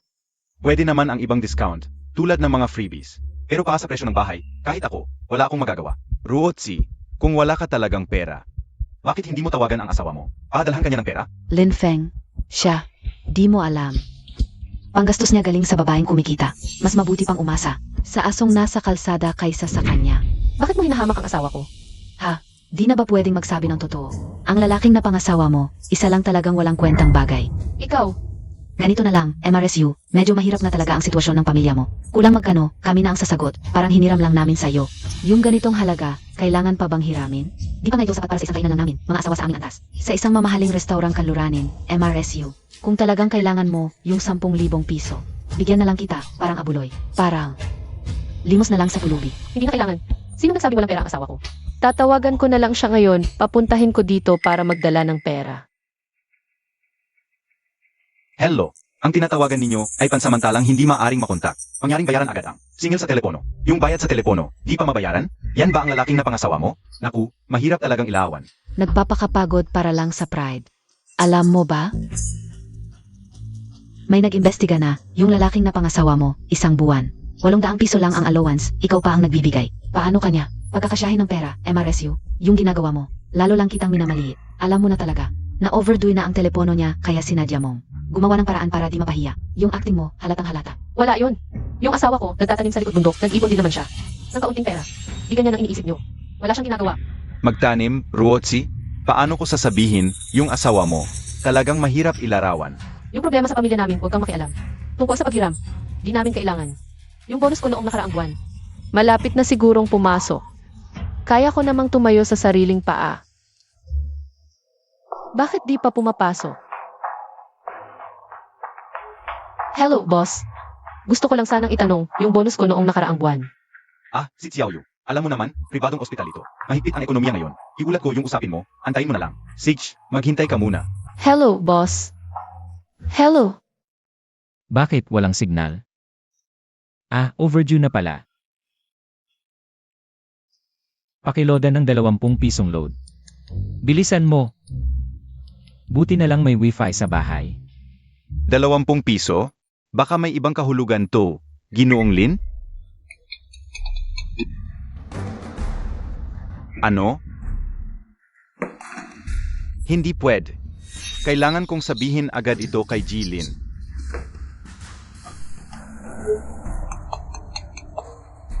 Hoy, Jilin, nalaman lang namin na sa ospital kung saan nagtatrabaho ang iyong asawa. May leader na sinasadyang hindi binabayaran ang sahod ng iyong asawa. ano? Sinasadya nilang hindi bayaran ang bonus ng asawa ko. Bilhin mo ang... Ano niya? Isa siyang negosyante. Bilhin mo rin ang negosyo ng ama niya para sa akin.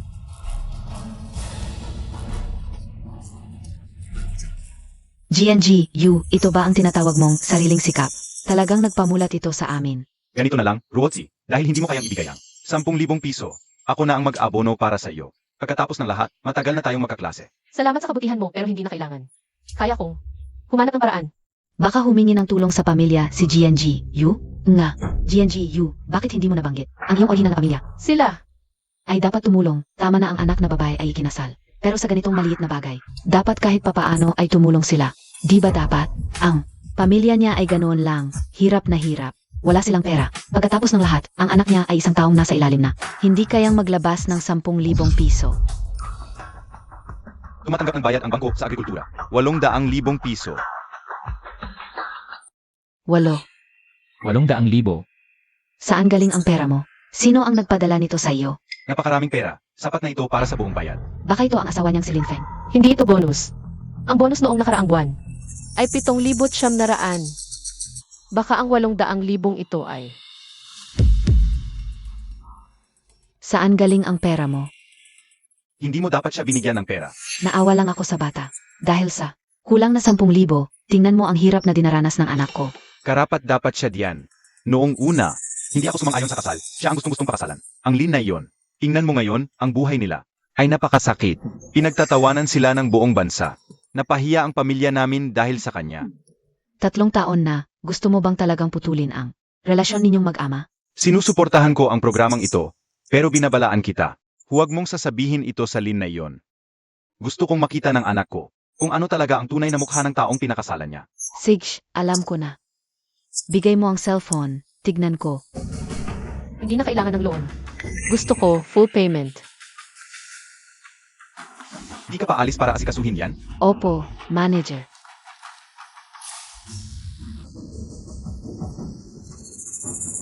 Walang mali sa check, ito talaga ang property documents niya. Paano to nangyari? Isang ordinaryong empleyado lang siya. Saan niya nakuha ang ganitong halaga para full payment? Baka naman galing sa asawa niyang si Lin Feng. Impossible. Ang walang kwentang yun, kahit ibenta siya, hindi abot ng 800K. Talagang hindi siya. Wala siyang kaalam-alam. Sa sitwasyon ng programa ngayon, kaya ang pamilya ni MRSU ay hindi kagaya ng inisip natin. Simple lang. MRSU, binili ba ito ng magulang mo para sa'yo? Mula sa nanay ko. Ah, ganon pala. Anong special yan? 800K panandang pandagdag lang naman yun. Kumpara sa mansyon ko, pang down payment lang yan. Mahirap pa. Ang transaksyon na ito, talagang hindi karapat-dapat. Sa sales center namin, maaming mansyon ang nabibenta araw-araw. Itong isang to, pinakamababa lang ang klase. Okay lang sa akin kung maliit o luma ang bahay. Basta't kasama ko ang asawa ko, naniniwala ako. Na maayos ko itong mapapaganda ng paunti-unti. Ano ba yan? Isang maliit na unit lang naman yon. Hindi pa tapos? Manager, hindi ito pwedeng mangyari. Anong hindi pwedeng mangyari? System alert. Pinagbawalan si MRSU sa transaksyon ng June Group. Ha? Pinagbawalan ako. Paano nangyari to? Di mo pa alam? Malamang galing sa illegal ang pera niya. Hindi ganoon. Ang dahilan kung bakit pinagbawalan si MRSU. Dahil under siya ng purchase restriction. Restriction. Restriction? Siya? Sinigurado mo na ba talaga yan? Manager, tinyak ko na ng 3 beses. Restriction talaga. Ano nangyari to? Ano ba ang ibig sabihin ng restriction? Ano ba ang pinagsasasabi ninyo? Ang ibig sabihin, sobra na ang properties sa pangalan niya. Kaya hindi na siya pwedeng bumili. Ano? Yung sirasirang bahay nila sa probinsya. Property na ba yon? Dahil lang sa yon. Hindi sasapat para magkaroon ng restriction. Kaya, bukod sa bahay sa probinsya na pinuntahan natin, meron pa siyang iba. Iba pang ari-arian. Ano ba talaga to? Imbestigahan mo agad. Opo, manager. Titingnan ko na po. MRSU, nakabili ka na ba ng bahay? Hindi. Wala kang nabiling bahay. Ito ang. Umalis ko muna sa department. Di ba, baka ang mga magulang mo ang bumili para sa'yo? Hindi ko rin alam kung ano ang nangyari. Di ba, baka ang mga magulang mo ang bumili para sa'yo? Ibinigay mo ng palihim kay Ruotsi. Hindi ko naman binili para sa kanya. Para sa sarili kong pahinga ang binili ko. Pansamantala lang, na nakapangalan sa kanya. Ikaw talaga, matalas ang dila pero mabait ang puso. Ikaw pa ang nagsasabi? Hindi ba't ikaw ang naghanda ng mga bagay para sa kanya ng palihim? Ano bang sinasabi mo? Kailan ako bumili para sa kanya? Sage na, Sage. Luluto na ako. Inestigahan mo na ba? Ilan talaga ang mga arian? 1 o 2? Kung isa lang, hindi yan marirestrict sa pagbili. Di 2 yan. Kung ikukumpara sa mansyon ng grupo sa probinsya, kulang ang 4 o 5 unit. Manager. Nahanap ko na. Ilan ba talaga ang mga ari-arian niya? Sa pangalan ni MRSU, mayroon 5. 5? Ang dami pala. Hindi. Sa pangalan ni MRSU, mayroong mahigit 500. Kalokohan. Naniniwala ka ba? Trabaho. Manager, totoo po. Hindi ako nagsisinungaling. Ang mga ari-arian sa pangalan ni MRSU, ang pag-flip lang ng page ay abot ng mahigit 50 pahina. Nandito po sa dokumento. Totoo pala talaga. Mahigit 500 nga. MRSU, ang tagal ninyong nagtago sa amin. Hindi. Hindi ko binili yan. Siyempre hindi mo binili. Kahit may pera ang ordinaryong tao, hindi makakabili ng ganito karaming ari-arian ng big group. Tiyak may nag-operate nito ng palihim sa pangalan mo. Sino kaya yon? Para makabili ng maramihan, kailangan ng personal na impormasyon niya. Ang makagawa nito, tiyak ang pinakamalapit sa kanya. Kaya, baka ang asawa niya, si Lin Feng, hindi puwet. Saan galing ang ganoong kalaking pera? Isa lang siyang magsasaka sa probinsya. Makakontrol ng mahigit 500 properties. Sino ang maniniwala? Naniniwala ka ba? Sa kanyang kahinaan, nakikita naman ng lahat. Kung hindi siya, Sino pa kaya? Tama ang hinala ko. Ang pamilya ni MRSU talagang hindi pangkaraniwan. Nakumpirma na ang 500 properties na ito. Ay binili ng kanyang mga magulang. May bago. MRSU, ang asawa mo. Si Lin Feng ay lumabas. Ayon sa feedback ng staff, diretso siya sa bahay ng mga magulang mo. Ano ang gagawin niya sa bahay ng mga magulang ko? Hindi pa malinaw. Bihira ba silang magkita? Mula nang ikasal kami. Hindi na sila nagkita. Kahit sa kasal namin, hindi sila dumating. Pati si nanay ay palihim na pumunta. Napakasama ng relasyon nila. Baka naman, wala na siyang mapuntahan. At humingi ng pera sa mga magulang mo? Maaari bang malaman ang eksaktong lokasyon ng mga properties? Ipuwet. Pero kailangan ng oras para ma-verify. Sage, uwi muna kami. Tingnan natin ang nangyayari kay Lin Feng. Kapag nalaman ang lokasyon ng mga properties, sabihan mo kami. Tara na.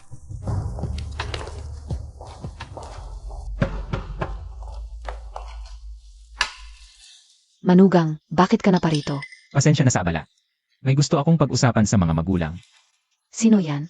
Ginang, ang manugang ang dumating. Xiao Lin. Ano ang kailangan niya?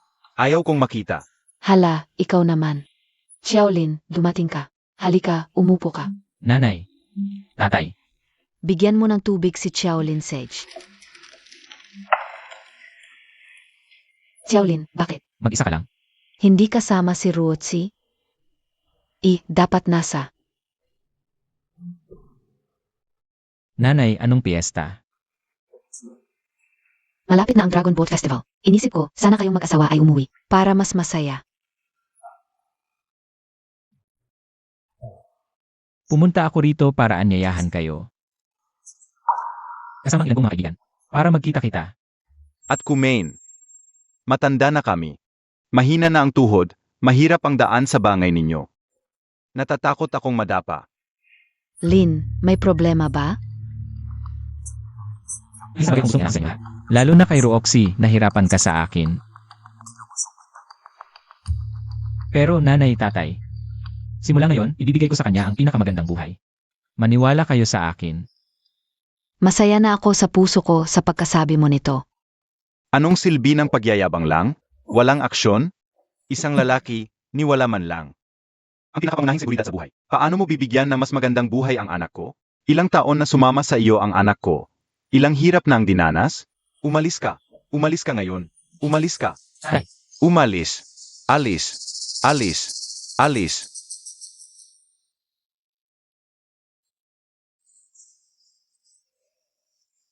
Anong nangyari sa loob? Bakit siya pinalayas? Malamang nagmakaawa para sa pabor, nakainis. Kaya pinalayas. Nag-message siya sa akin. Ano raw? Sabi, umuwi na ako ng maaga. Dadalhin niya ako mamayang gabi. Sa lungsod para kumain sa restaurant. Sabi pa, kaibigan niya ang manlilibre. Walang babayaran. Kaibigan? Anong kaibigan? Kapareho lang siya ng mga kasama niya. Mga tamad lang.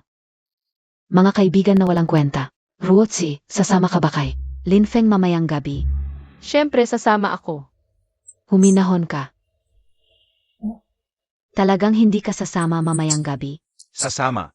Sasama talaga ako. Gusto kong makita kung ano ang itsura. Mga kaibigan ko mga lang. Ruotsi, sasama ka ba kay Lin Feng mamayang gabi? Siyempre, sasama ako. Ito ang unang beses na ipapakilala niya ako sa mga kaibigan niya. Bilang asawa niya, hindi ko pwedeng sirain ang mukha niya.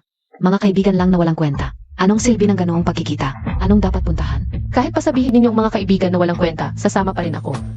Nalaman na ang mga eksaktong address ng mga ari-arian ni MRSU. Ano pa ang hinihintay? Iminumungkahi kung umalis na tayo ngayon. Hoy, hindi mo ba talaga iniisip na binili ng asawa niya ang bahay na yon? Kahit na mababa ang posibilidad, posible pa rin. Kailangan pa bang investigahan yon? Siguradong galing sa pamilya niya. Ang mga kondisyon para makuha yon. Huwag mong kalimutan ang pamantayan ng programa. Pero yung kanyang asawa, yung mister niya, ay isang tunay na walang kwenta. Ikaw, Mga ginang, malapit na magsimula ang botohan sa episode na ito. Umalis na tayo ngayon para sa huling pagsisiyasat. Paki-verify ang management, wala silang susi. Paano tayo makakapasok? Baka pwedeng subukan ni Ginang Yu. ako. Hindi ko nga alam kung sino ang bumili ng bahay na to para sa akin. Paano ko subukan? Baka yung birthday mo, naalala mo ba? Kahapon sa bahay mo, nahanap yung cellphone. Birthday mo ang password. Host, hindi mo naman talagang iniisip na si Lynn ang bumili ng bahay na to para sa kanya, di ba? Subukan mo na lang para malaman. Alam ko ang subdivision na to, isa to sa pinakamahalaga. Ang mahal, kahit ibenta mo siya, hindi makabili ng CR. Paano pa niya mabibili?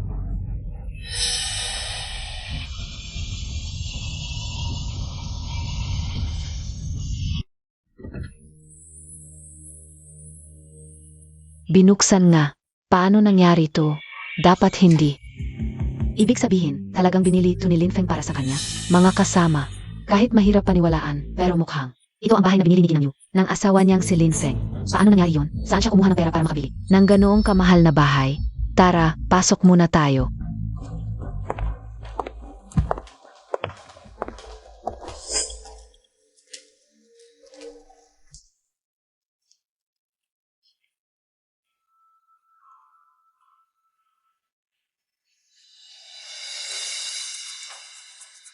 Ginang Yu, mukhang dito pala ang kanyang tinatagong babae.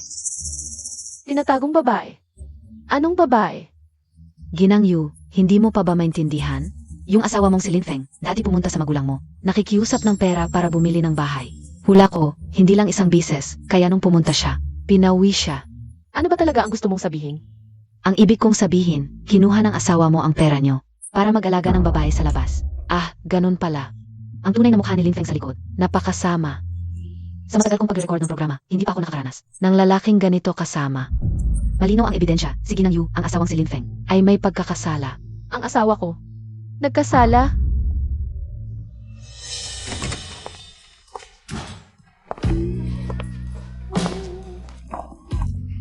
Nakarating na rin sa wakas. Pagod na ako. Ikaw. Sino kayo? Bakit kayo nasa bahay ko? Bahay ko? Nakita mo ba? Tama ko. Ang babaeng ito. Isang babaeng tuso. MRSU, may malinaw na ebidensya na. Ang asawa mo ay may relasyon sa babaeng ito. Ano ba yan? Kalokohan. Bakit kayo pumasok sa bahay ko? Ano ba ang gusto ninyo? Alam mo ba ang sinasabi mo? Talagang ginawa mong bahay mo ito. MRSU, sobra na ang asawa mo. Huwag na nating sayangin ang oras sa kanya. Ipahayag na lang, host. Ang hamon ni MRSU ay nabigo. Paumanhin, MRSU. Wala ka na sa programa. Ngayon, alam na ng buong bansa. Ang lalaking yan na sinasabi mong pamilyado ay napakasama pala sa likod. Nagpakasal ka sa ganong tao. Tapos sumali ka pa sa programa? Hindi ka ba nahihiya? Programa? Hindi naman. Si Emarlyn pala ay isinama ng asawa niya ng palihim sa programa. Pero, sa hitsura nila, mukhang hindi pa naibubunyag. Ang tunay na pagkakakilanlan ni Emarlyn sa palagay ko, nagkakamali kayo. Ako lang ang nakatira dito, palagi. Inuupahan ko lang ang bahay na ito. Inuupahan mo? Hindi ko lang inaasahan na ang may-ari ng bahay na ito ay si Lin Feng pala. Ano? Kailangan ko bang ipakita ang kontrata sa pag-upa? Ano ba to? Sila, pasensya na, naistorbo namin kayo. Nagkamali kami ng bahay. Paumanhin, alis na kami. Hindi na namin kayo ihahatid. Sek. Kailangan kong sabihin agad kay Emarlyn.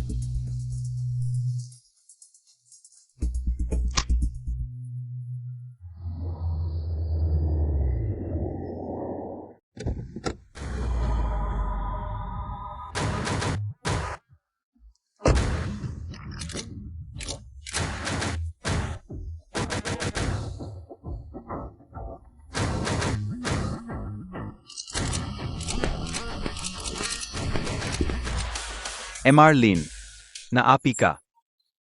Pinili mo ang daan. Dahil pumirma ka ng kasunduan sa pagiging lihim. Dapat mong sundin.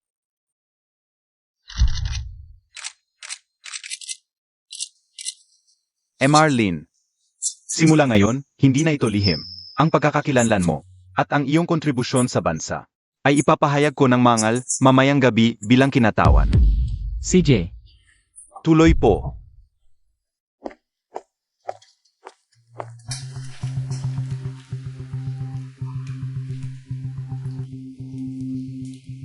Bakit hindi makontak si Emarlyn?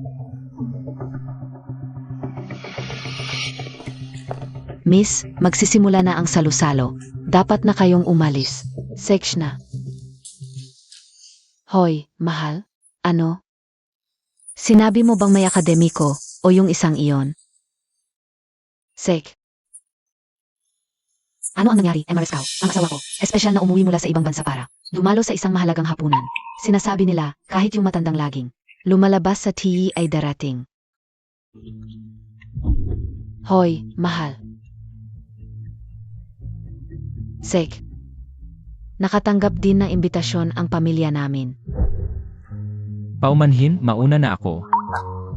Sage,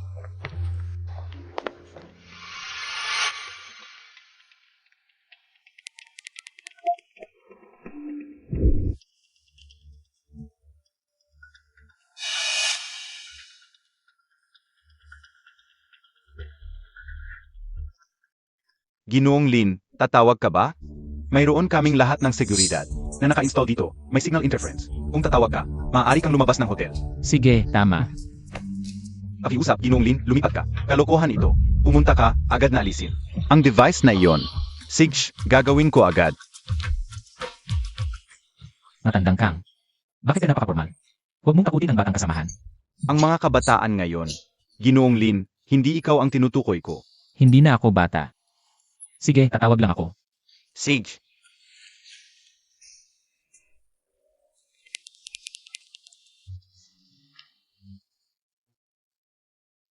Mahal. Saan ka na ngayon? Mahal, kakauwi ko lang mula sa trabaho, papunta na ako. Kailangan kong samahan ang asawa ko sa pagkain sa labas. Paumanhin talaga. Espesyal ka bang tinawag ng asawa mo? Hindi kaya. Para ikaw ang magbabayad. Pagkatapos ng lahat, kapag mahirap ang isang tao, gagawin niya ang lahat. Hindi tulad namin ni MRS Cow. Ang dadaluhan namin mamayang gabi ay isang pangunahing hapunan. Bihira lang pumunta si MRS U sa lungsod para mag-record ng programa. Magandang pagkakataon din para kumain sa lungsod ng mga inihaw o iba pa. Sa totoo lang, ayos din yon. Mauna na ako.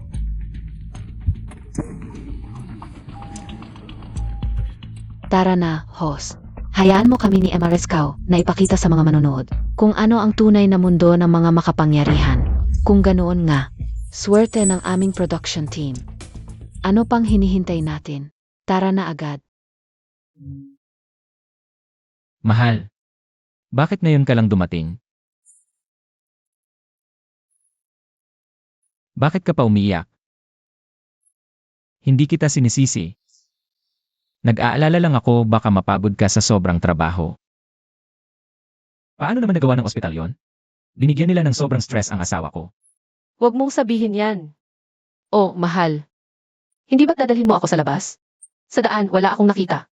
Wala namang restaurant sa paligid. Ito na yon. Dito tayo kakain mamaya. Nababaliw ka ba? Mahal. Ito ang pinakamahal na hotel sa buong lungsod, sabi nila. Mga matataas na opisyal lang ang kumakain dito. Maliit lang ang sahod natin, kailangan magtipid. Huwag tayong mag-aksaya, ha? Alam ko. Sa walang sasabihin sa'yo. May nakita ako, hulaan mo. Papasok muna ako.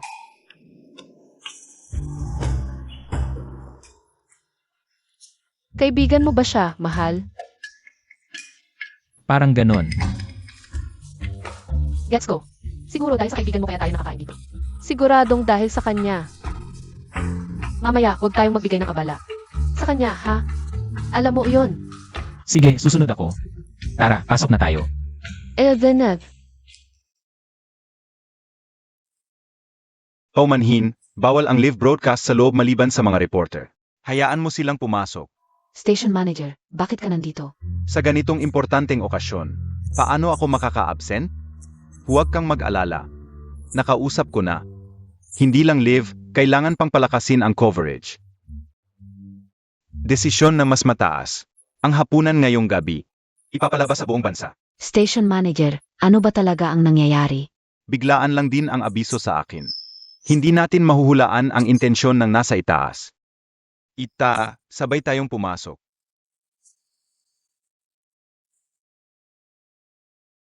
Ang daming opisyal dito. Ano kaya ang mangyayari mamayang gabi?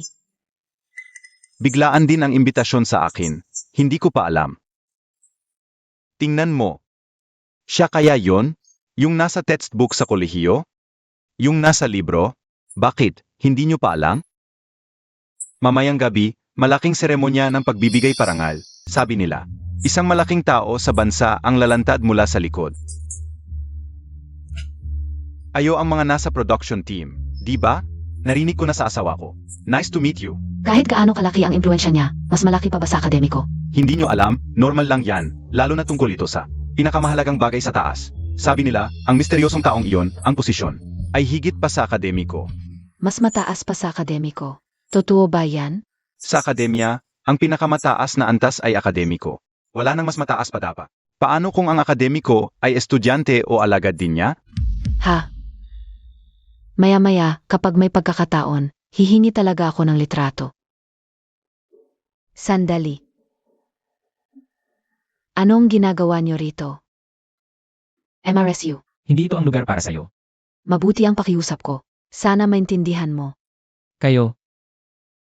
Sino kayo? Hindi mo kami kilala, pero alam na alam namin ang tunay mong pagkatao at ugali. Honey, palit na lang tayo ng kainan. Huwag, dito na tayo. Di ba sinabi ko, mamayang gabi dadalhin kita sa restaurant? Mamaya, malaking handaan, hintay ka lang. Kakaiba, bakit pamilyar ang boses ng taong to? May sira ka ba sa ulo? Kung magre-restaurant ka, sa shawarma snack shack ka kumain, huwag kang makikisabay sa amin. Marlene, unang pagkikita. Alam naming mabuti ang ugali mo. Kung talagang mahal mo si MRSU, dapat ay manatili ka sa lugar. Pumunta kayo sa lugar na para sa inyo. Ay naku. Tanong ko lang. Ano ba ang lugar na para sa amin? Gusto mo ng totoo? Sek. Ang mahirap, dapat sa karinderya ng mahirap. Dito sa hotel na ito, wala kayong lugar. Andres Cow, sobra ka na. Honey, umalis na tayo. Magpalit na lang tayo ng kainan, yun lang. Yung sinabi niya, huwag mo nang isipin. Kahit mahirap ang pamilya natin, huwag mawala ng dignidad. Tara na. Honey, saan kayo pupunta? Mom, Dad, bakit kayo nandito? Tanungin mo ang napili mong lalaking ito. Sabi niya, imbitahan daw kami para kumain at magsaya. Pero ang totoo, dito pa sa harap ng mga opisyal, nakikikain lang. Ang taong tulad niya, balang araw magdudulot ng malaking gulo. Anong ginagawa niyo diyan? Sumama kayo sa amin. Tara na. Nanay, maraming tao. Bigyan natin ng mukha si Lin Feng. Mukha? Nawala na ang mukha niya, wala nang natira. Uwi na tayo. Ganun kadali ang gusto mong umalis? Report ko, may mga dayo mula sa probinsya na hindi kilala. Posibleng mga kriminal. Siya. Bibigyan kita ng 10 segundo. Alisin mo ang babaeng ito sa iyong pamilya. Sino po kayo? Ano? Kailangan ko pa bang ulitin? Ganoon ba? Chairman, pasensya na, hindi ko kayo nakilala. Bulag ako. Mahal, nagkakamali ka yata. Hindi siya kamag-anak ng chairman. Mahirap na kamag-anak, di ba? Ikaw mismo ang nagsabi sa akin. Yenan, tapos na ang 10 segundo. Bukas, pumunta ka sa finance para sa iyong sahod. Akala mo ba nagbibiro lang ako? Hindi kaya totoo ang lahat ng iyon. Ginoong Lin. Sa wakas, nakita rin namin kayo. Professor Chen, ano po ito? Ito po ang baso na ginagamit ni Ginoong Lin sa bahay. Magsipilyo. Ayon sa aming instrumento, hindi ito pek. Hindi peking pambansang regalo. Tunay na pambansang porselana ito. Ginoong Lin, ito ay walang katumbas na kayamanan. Ang pek ay nagkakahalaga ng 3 milyon. Ang basong ito, tunay pala. Kung ganoon. Ang mautay na ginagamit sa pagluluto, tunay din. Ang punong drawer ng susi ng kotse, mahigit 500 ari-arian. At ang mga medalya ng karangalan sa dingding ng kwarto. Hindi kaya ang mga mautay na iyon, hindi galing sa probinsya, at galing sa mahirap na kamag-anak? Ako ang mahirap na kamag-anak na sinasabi ninyo.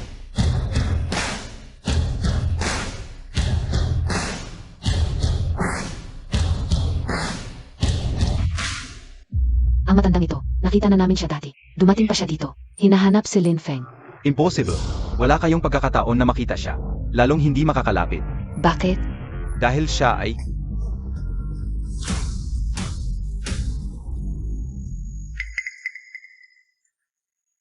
Sorry mahal, hindi ko dapat itinago sa iyo. Nasumali ako sa variety show. Aysan, Ano ba talaga ang nangyayari? katahimikan, kasamang Lin Feng. Pambansang kayamanan.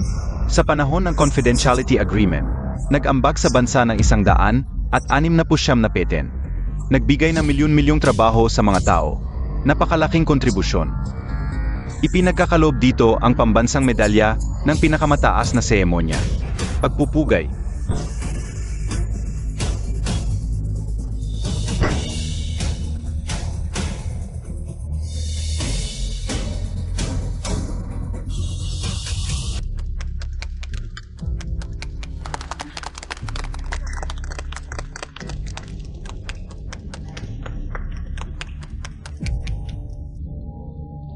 Ito totoo ba ito?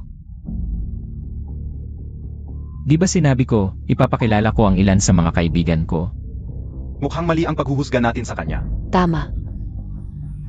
Ito ba ang ordinaryong pamilya na hinahanap mo? Boss, nalito rin kami. Lin Feng. Pa sa bayan, nagtiis ka. Hindi ako nahirapan. Pero ang asawa ko, si Roxy. Sa mga nakaraang taon, kasama ko nagtiis. Hindi. Ginoong Lin at Ginang. Maganda ang pagkakapareho ninyo. Bakit hindi tayo kumain habang nag-uusap? Tara. Ito ba ang sinasabi mong lalabas tayo para kumain? Pambansang piging pala. Sabihin mo, pumunta ba tayo sa labas para kumain o hindi? Linfeng ka talaga. Gusto mo ng suntok? Ay, mali. Mahal, pakawalan mo. Mahal, maniwala ka sa akin. Konti lang talaga ang ari-arian ko. Konti lang.